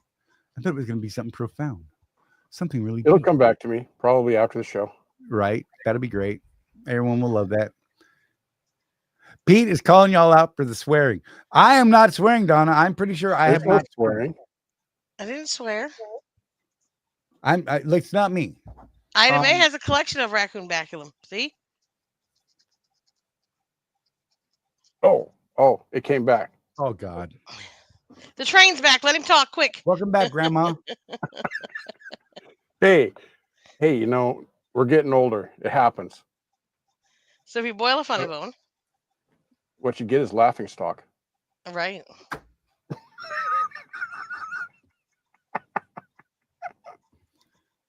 I'm gonna use that one. You know I will. My grandkids will be like, oh, it'll be great. I love watching that face when it pops up on them. Yeah, somebody was telling me they had a problem with their fifth wheel today. I said, yeah, it's flat. My first trainer said that's how he loved. That's how he picked his women. If they were flat as the fifth wheel? They had to be built like a fifth wheel. Oh. Just saying, it was weird. He was a big man. I like that guy. He was awesome. He had a little cartoon voice for a giant man. He was like 600 plus pounds and had a cartoon voice. It was the most comical thing you ever saw. With the lobsters, more with the lobsters and crawfish too. The dark ones are crawfish. I blame Undertaker for that because that's who brought that up years ago at this point, and it just hasn't ever gone away. And whatever. So, Jenny, how's your week? Man, it's doing really good. I keep getting this dreadful high and dreadful low on this account that I'm working. It's a big account. If I get this account, it means a lot of money for me. I don't want to litigate it because that means no money for me. And the broker's really being a twat waffle. And that's not swearing. That's nicely putting it. That's a descriptor. It is. Mm-hmm. Sorry, Donna. But anyways, yeah, they're not being very kind. So the situation is, everybody listen up.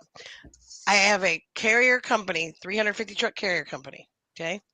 Their identity was stolen. Somebody posed as them, hacked into their email. While they hacked into their email, they booked a load with a broker. Okay. Then blocked all incoming email from that broker. So there was no visibility to my carrier that their identity was hacked because there was no rate con coming in. There was no, how far is the drive or anything like that. So a couple days later, apparently they get a freight guard report that says, hey, they tried to redirect me to a different email address. Don't trust this carrier, blacklisting them, whatever. So their dispatcher was rude. So he calls his dispatcher and says, why were you rude? He says, I didn't even talk to those people. I don't know what's going on. So they figured out somebody had hacked their email. So they changed passwords, updated their two-factor authentication, updated their security, tried to do everything they could. They dodged a big one on that.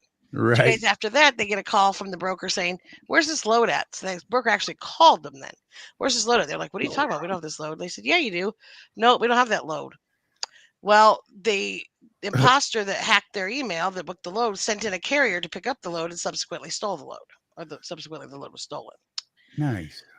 Now the broker wants my carrier client to pay the $85,000 for that load. They said, well, you have an indemnification clause. And I said, well, just because I do business with you and I have an indemnification clause doesn't mean I indemnify you for everything from here to eternity, forever. I mean, that only counts on loads that I took from you. Right. They said, well, you have an offset clause. And so they offset, this carrier had run 63 other loads for a different division on their USPS lanes.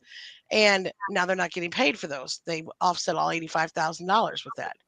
And they didn't know,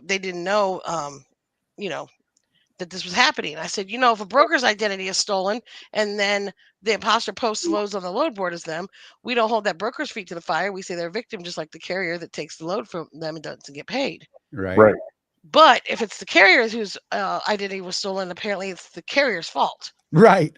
So I'm talking to the bond companies and I'm telling them, hey, here's the problem that I have with this. The two parties that had an opportunity to mitigate, stop, prevent this did not do their job.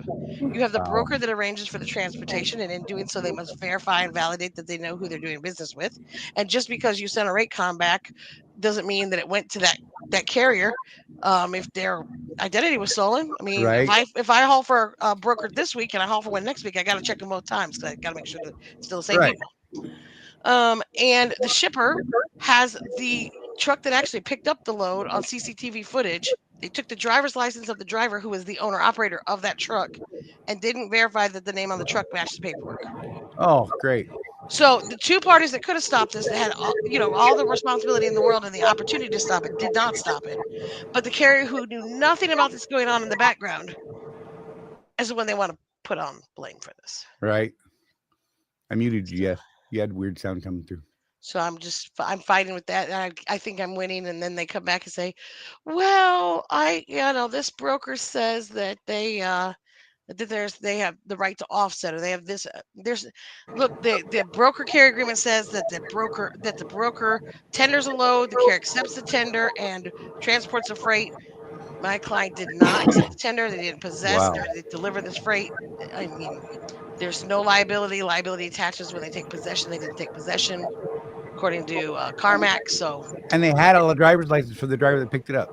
Yeah, and when I called that broker 6 months after the fact, so this happened back in March now. So when I called that broker 6 months after the fact, they said, we're conducting an investigation on this right now. Well, maybe if you would have done your investigation when it happened, you would have found out where that carrier took the load. You could have recovered the freight. We wouldn't have a claim to talk about. So, it's funny that you're talking about this again.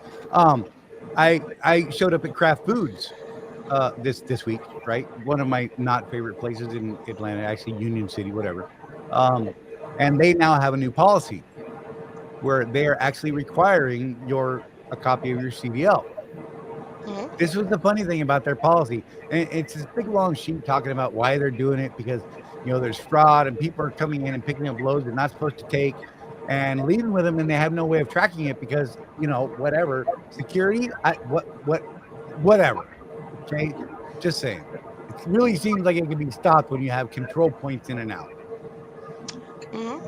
Or we could just require everybody to get a TWIC card that I'll be background certified. We all know who everybody was, and you'd have photo IDs. I used to have one, and I never used it. I used it like twice the whole time. It was lame. That's fine, but you don't need to use it. You just need to get your background check and have your picture on it, so that if you need it for ID, then we know who you are, and it's a lot harder to. Right. So, but what's funny about it is she's like, the guard's like, so what's your driver's license number? 800-350-288. Okay. I mean, I gave her a number. What state's it from? Florida. Mississippi. Okay. Did you look at my driver's license? No. Look, I hate when people photocopy my driver's license, but they do it all the time in a lot of places. I understand why they do it. I hate that they do it, but I understand. And yet, this is supposed to be their new security protocol to stop this. I'm like, you ain't stopping nothing. Yeah. Well, my thing is, if the shipper doesn't care about their freight, why do I? Right. Yeah. If they're not going to verify that the truck they're loading matches the truck that's on the paperwork that's supposed to be there, I don't care either. Yeah, And then you're not supposed to offset loads that have nothing to do with the load that you're offsetting against. I mean, you can offset the load that if they had picked it up and it had been stolen from them, you can offset the cost of the freight for right? that. But you can't offset unrelated loads, and they've offset 63 loads For of real. $85,190.93. Like it doesn't even make sense. There's a lot of stuff. Well, you know what though? I bet you it's in the contract, pretty well worded that way somewhere. It is there that they can offset. However, if the contract was never triggered because the carrier didn't accept the Right. tender nor picked up the freight, then there is no offset trigger either. You win. I'm trying to play the devil's advocate, and you're right. Right. And There's so, no but way to everything fix they've it. come up with, I've come back with a fairly good response. But they're really trying. And the great thing about this though is that it spans over 2 different bonds. So since it's $85,000, we're going to recover all but $2,700 of it, I think, if the bonds pay.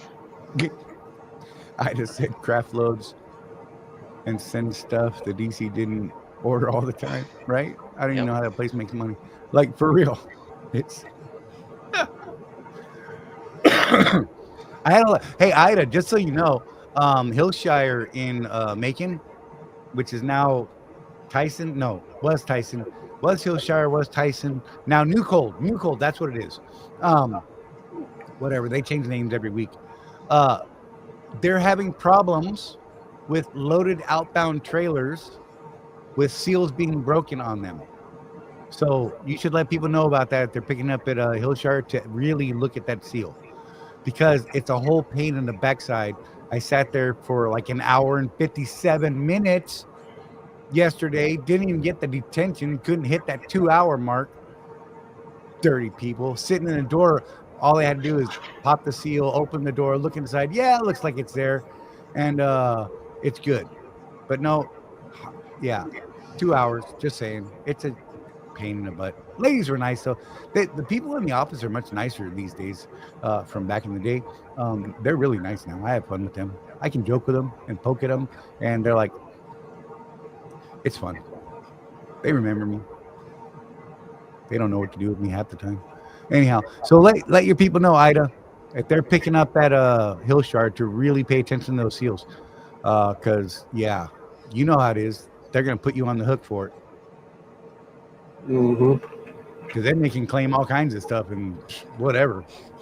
You didn't verify a seal. I mean, they're supposed to check it on the way out, too. But you know what? By the time you're on your way out, that's probably, half hour, 45 minutes later than you got there. And they're going to be like, no, bro, you can't go. You don't have a good seal. Then you got to go back to the office, and they are absolutely going to require you to go in the door, and that sucks. I'm just saying. So, that's lame. I don't even know how to deal with that, Jenny. How? I mean, how can they even try? I don't know because I just don't understand how you're going to hold somebody's feet to the fire. I mean, we don't do that to brokers. So why are the brokers trying to do it? And because they're a big broker, they're throwing their weight around a little bit. They keep throwing their attorneys on it, and I keep pushing their attorneys off, flicking them off like bugs. But right, they're always trying to get one over on my people, so I'm always at the ready for my people. And I'm sure at some point the broker's like, you're a problem carrier. No, they think I'm a problem collection agency because I won't leave them alone. We're done discussing this. Oh no, you're not. I've got another point here. We're not done yet. But see, then they're going to go to the carrier and be like, you're a problem carrier because you turned Jenny loose on us. Well, maybe, but I usually negotiate in my settlements that they're taken off the do not use list too. I did that twice last week. So. Oh, nice. Yeah. Do I remember you do something with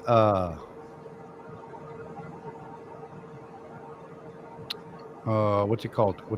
Like the safer stuff? Or is yours strictly financial? No, I mean, I do reputation management too, like freight guard reports, watchdog reports, things like that. Okay. But not like the official DOT stuff. Yes, it should be a shipper problem item, or it should be the problem with the broker because they didn't verify that who the rate con that they sent went to that actual carrier and that's who they were doing business with. However, they are large and they're throwing their weight around and they're having to fight with two different with two different surety companies, but both of them seem to understand my point of view. I did reach back out to the second one today because she told me yesterday that she told this broker that they were going to have to pay or the surety would pay, and if the surety paid, they were going to cancel their bond, which would mean they didn't have authority. And then she came back to me a couple hours later and gave me a denial on it. So then I was like, wait a minute. I thought you said you're going to pay. So she said, well, they have an offset clause in there. And I said, yeah, but the offset clause wasn't triggered because the broker carrier agreement was never triggered because the carrier never accepted the tender. So hopefully she reads that, takes that back to her management, and we can get somewhere on it. And the other one has it escalated to their legal counsel, the surety bonds legal counsel, for review right now. So, wow. And that's been like an ongoing long-term thing. Yeah, I've been doing this for about 2 months back and forth with the parties. Good Arguing Lord. back and forth. So that's crazy. And then I'll think that I'm gonna get it, and then they come back with something else too. And look, their attorneys that they actually have out there in Nevada, I think they got their law license out of a Cracker Jack box. But whatever. GPT lawyers, what? Yeah, well, he tried to accuse me of that. I said, look, I'm not an attorney. I'm not trying to be an attorney. And he says, do you use Chat GPT? I said, as a reference, but they're not who writes my rebuttals. I use my own words for that. But. Right. That's funny. I just said, what if I do? Are you mad, bro? Just saying. Are you a jelly pop because I didn't have to pass a bar? Right. Don't worry, bro. AI is going to replace you too, Mr. Attorney Man. Just saying. Whatever. Yeah. Learn the code, bro. That's what you should tell him. There you go. Learn the That'll code, make bro. him your friend. Oh my gosh. Yeah, DJ. I've actually had that thought.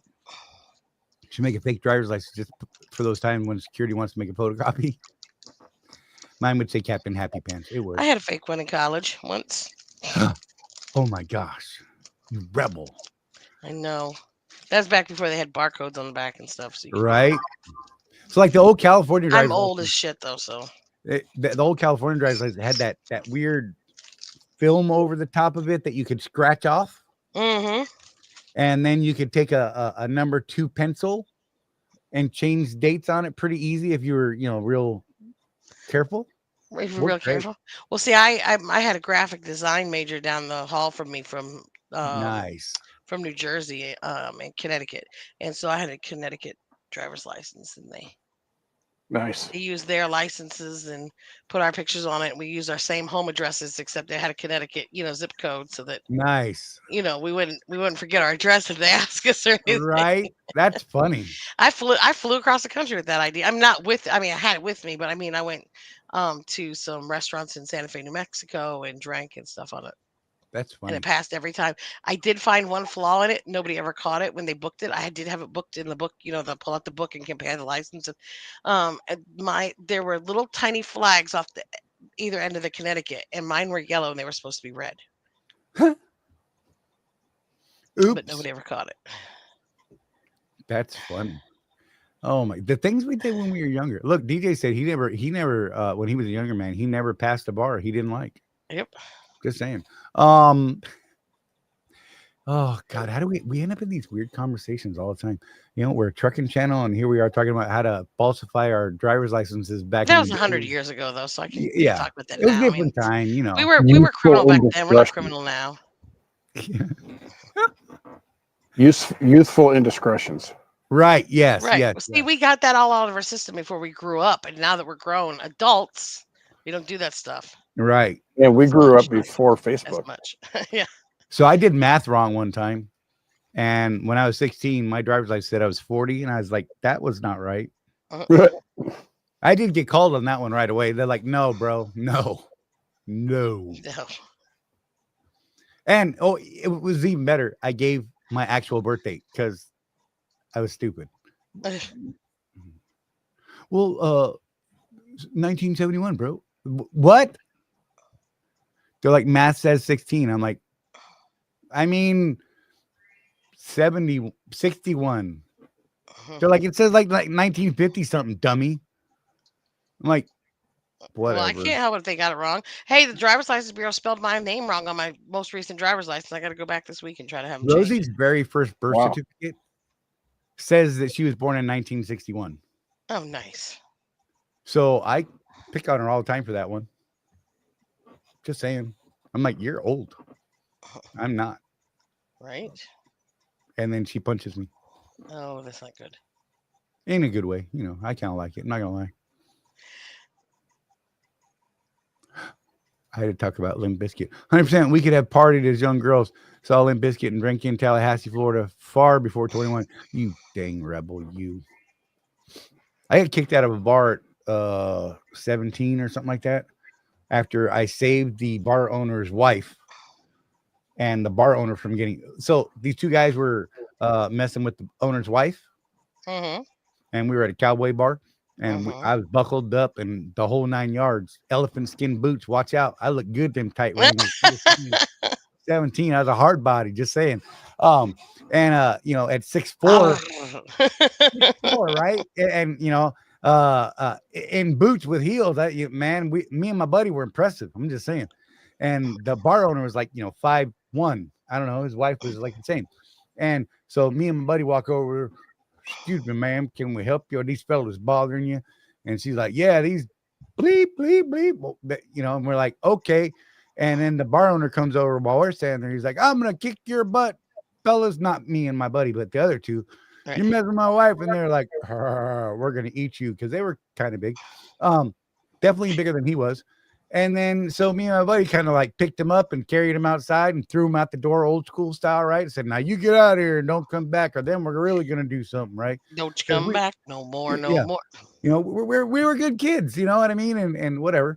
And immediately upon our return into the bar owner says, hey, by the way, can I see your guys' IDs, please? Oh. Saved his butt. And he got butt hurt. Right? Because his wife was very pleased with us. Just saying. Not only that, DJ, but in Mississippi, the state of the age of majority in Mississippi is 21, and it's 19 in Nebraska and the District of Columbia. So just think, you're not even legal to be an adult until 19 in Nebraska and Washington, D.C. or 21 in Mississippi. 18 to serve, 19 to drink. Really? I didn't know there was places that you could drink drunk. Yeah. Under 21. I'm sheltered. I don't know what you want me to say. It's true. I live in a small world. Anyhow, whatever. That's crazy. I think it's funny that you can serve liquor at 18. Or you could serve your country at 18. But you can't have a beer. No drinking. Just saying. And some states, like, you can't buy a firearm under 21 now. Weird. Florida passed that for a while. I think that's either got killed or is being killed presently. That one made me happy. I kind of understand it, but I'm like, look, man, if you're old enough to serve and go to combat and whatever, or cook food for the army, you're old enough to drink. Yeah. You're old enough to buy a gun and defend yourself and your family. Just saying. But not popular, I guess. I don't know. It's weird. Get canceled for saying things like that. I feel like I missed something earlier. There was something that caught my eye and I forgot where it went. I don't know. If you said something clever and you wanted me to talk about it, or Jenny, please bring that back up. Got about 15 minutes, y'all. And then we're going to call this thing a wrap. And I like to say wrap, real accented like that for some reason. I don't even know why. It just happens. I just said she has a collection of raccoon baculum. Yeah. I absolutely believe her. She goes out and collects bones. Yeah. She makes really cool art things with bones. It is fascinating. Yeah, especially those human skulls. Look, I'm not saying she does that. I don't know. You said bones. I mean, I'm just guessing. I'm afraid of that stuff. So I don't even question it. Just leave it alone. Don't ask questions you don't want the answer to. Right? That's right. She might tell you the answer. Victor wants you to make him a green card, Charlie. Right. I don't Yeah, know. I if print that'll those be out by the enough right dozens. now. I'm just saying. I mean, they've been saying they're doing away with some of those folks too, to be honest.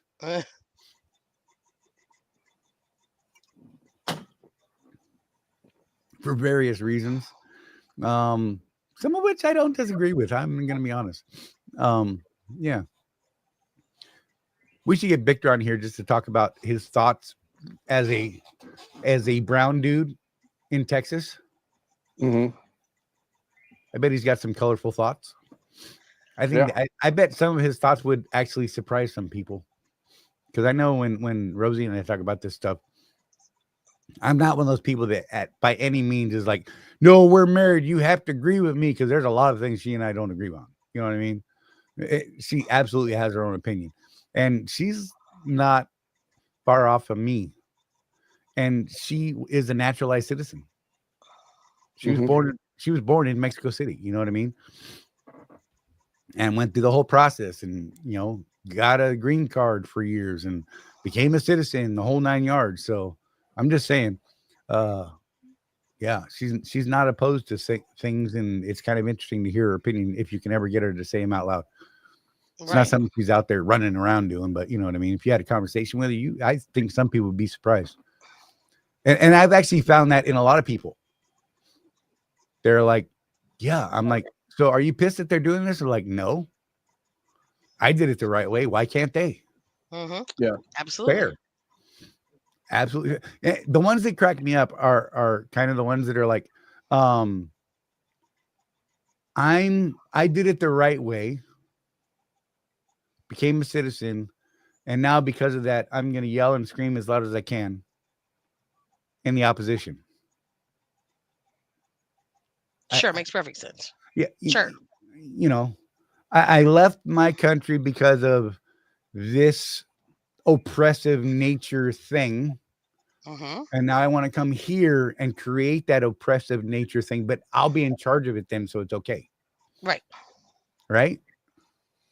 Perfect. You got it.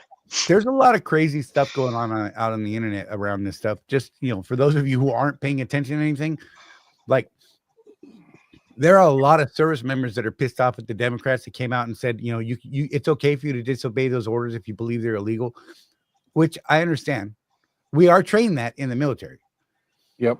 If an order is legitimately morally unlawful or illegal, you can refuse that order. The problem with the way that those Democrats came out and said it is they're making it seem like it's okay anytime, any place, anywhere that you kind of don't agree with it, then you should just not do it. Those cases are very hard to win in the military. Yep. Because they do get special legal consideration, let's be real, in certain circumstances, right? And you may not be aware of those circumstances. And in telling these troops, we'll just throw it all in troops, all the branches, to question these things, I think is going to get people killed at some point, simply because they're putting doubt where there should not be doubt. I don't know who agrees or disagrees with me, and that's fine. I mean, there's definitely debating to be done over this. I mean, it's just where I'm at on it. I don't dig the way that they went about it. They have every right to say whatever they want, but and here's the problem: they're all former service members. Well, yeah.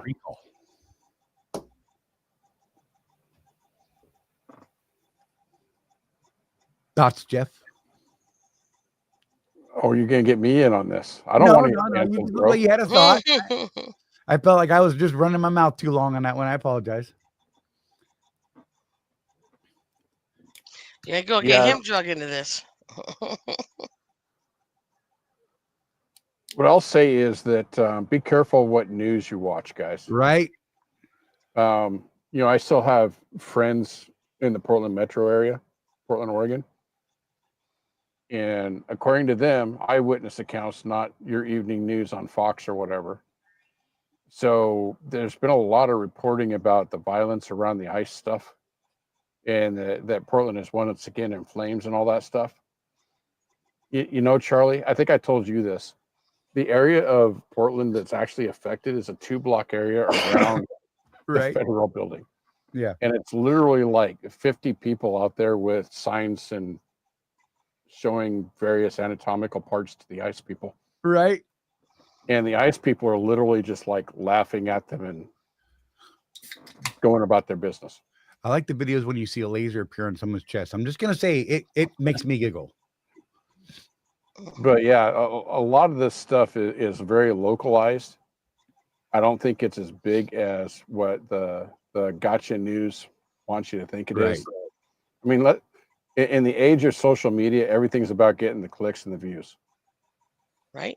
So they're gonna show you the very worst possible thing. Maybe that's what we should do, Jeff. We'd just go flaming crazy politics. Hey, I'll let you argue Republican side. I'll pretend to be a Democrat, even though I'm neither. Just saying, and we'll just like blame each other all day long. I bet we get like 10 billion views. Be like the old Hannity and Combs show. Remember that? Right. So I asked GPT the other day, hey, I want to build a news GPT because I'm really into this custom GPT thing. I don't know if you can tell that or not. I've only got like 10 running on my thing now.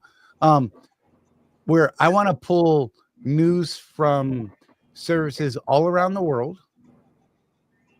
get the average Joe's view from all around the world on specific topics, and feed them all to me impartially. You know, here's the left, here's the right, here's the middle, and let me ingest that. Yeah. You know, and so that's probably my next GPT that I build. It's going to do that and give me a daily report on things. Like legit. Sounds like a plan. If you're only listening to one side, you're not even getting half the story. Let's be real. And like G.I. Joe says, knowing is half the battle. Exactly. G.I. Joe. I'll tell you what, I was a little disappointed last week, and I told Charlie this because I'll check like 5 or 6 of the mainstream media sources out there to see what they're saying about something I'm interested in. And there was one blaring omission after the DC shooting. Right. For those of you that don't know, some dude opened fire on the National Guard in Washington, D.C. last week. I know that one of the soldiers is dead. I don't know about the other one at this point. I heard he's still critical. There's been conflicting information. But apparently he's responding now to physical stimuli. Oh, that's good. And I'll call him out. CNN, there was nothing on their website. Right. When every other organization, Al Jazeera was reporting on it, Charlie. Yeah. BBC was reporting on it. Of course, Fox was. It's Fox. The only news organization I checked that didn't have it as the #1 story on their page was CNN. Yeah, that makes sense. That's the Communist News Network. Yeah. We used to call it the Clinton News Network. Right. But, you know, just people should pay attention, but don't hitch your intellectual wagon to just one little news source. Yeah. You know, go out there and look at the different. I've actually found that some of the best news, believe it or not, Charlie, about the United States comes from the BBC and Al Jazeera. Yeah. Yeah. I mean, every now and then BBC will get very biased at times on certain topics. Yeah. I've seen it happen a couple of times, but it's that commentator. And it's a commentator. Let's understand the role. They are a commentator. They are not a reporter. Right?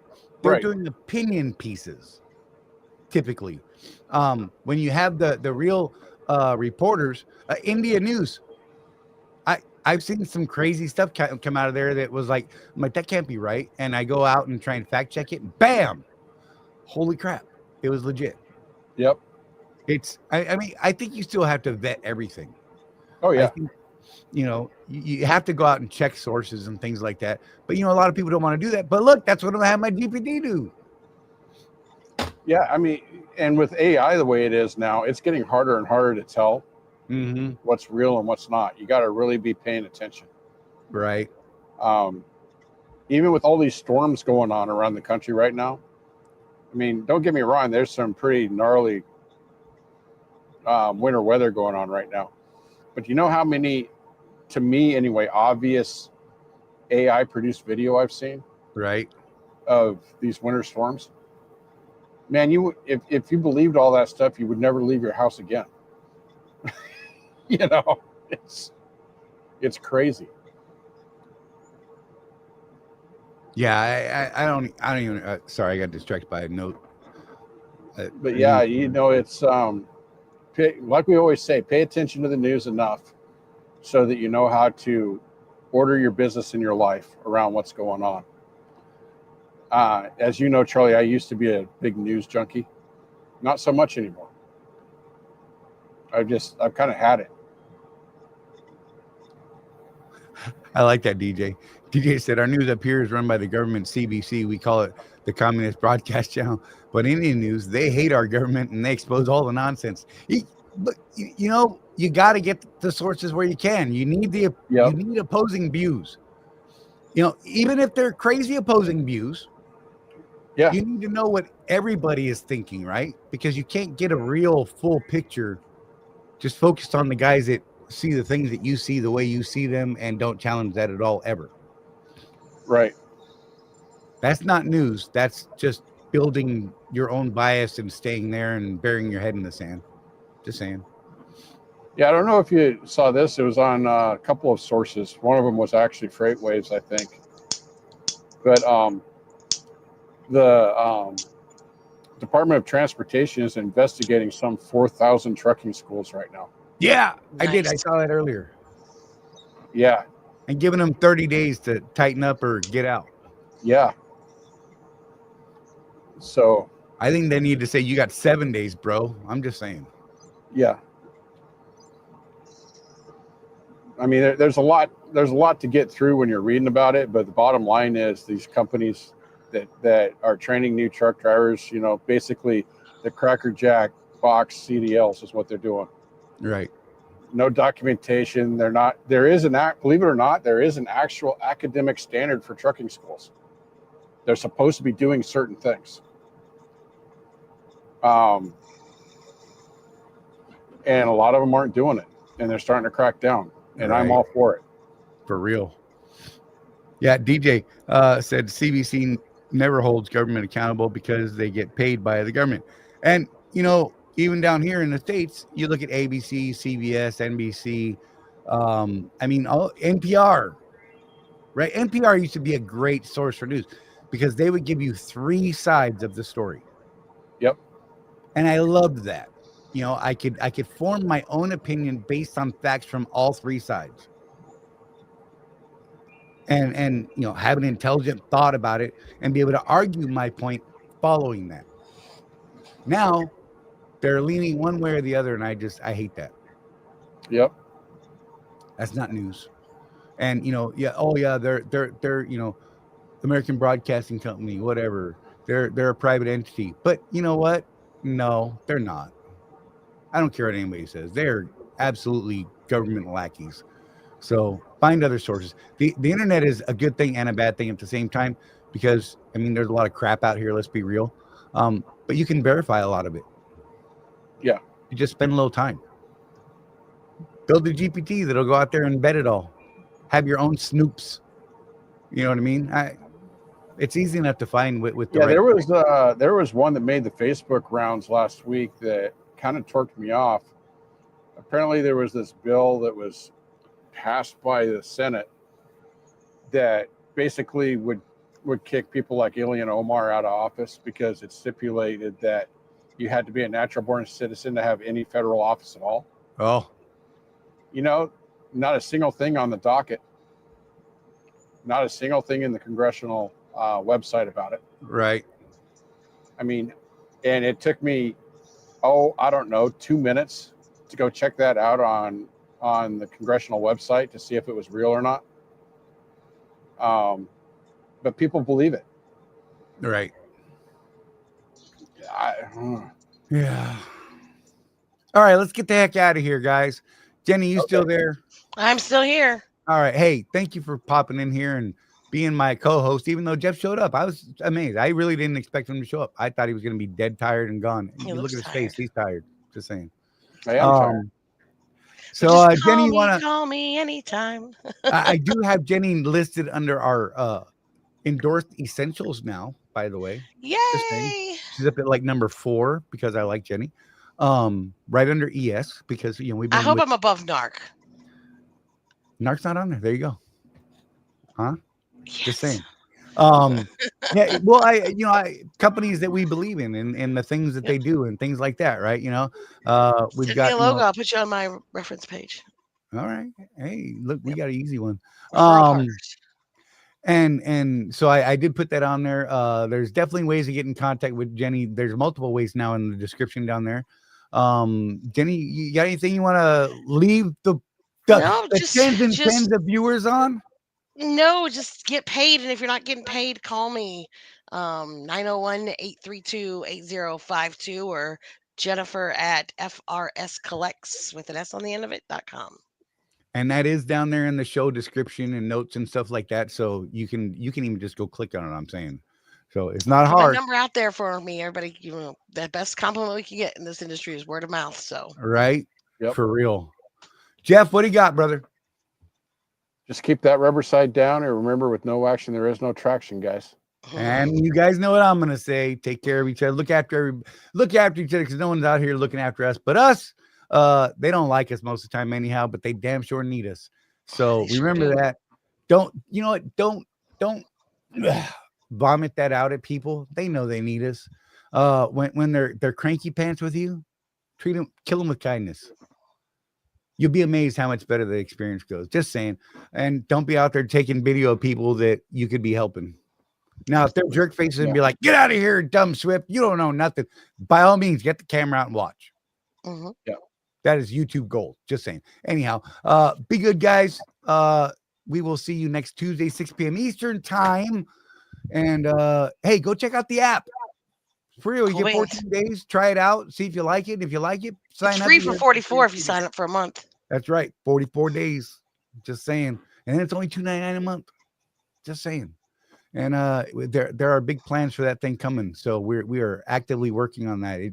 Trust me, I put a lot of time in that. And with that said, we're going to be out and we love y'all. I love y'all. I can't speak for Jeff. I love y'all. Yeah.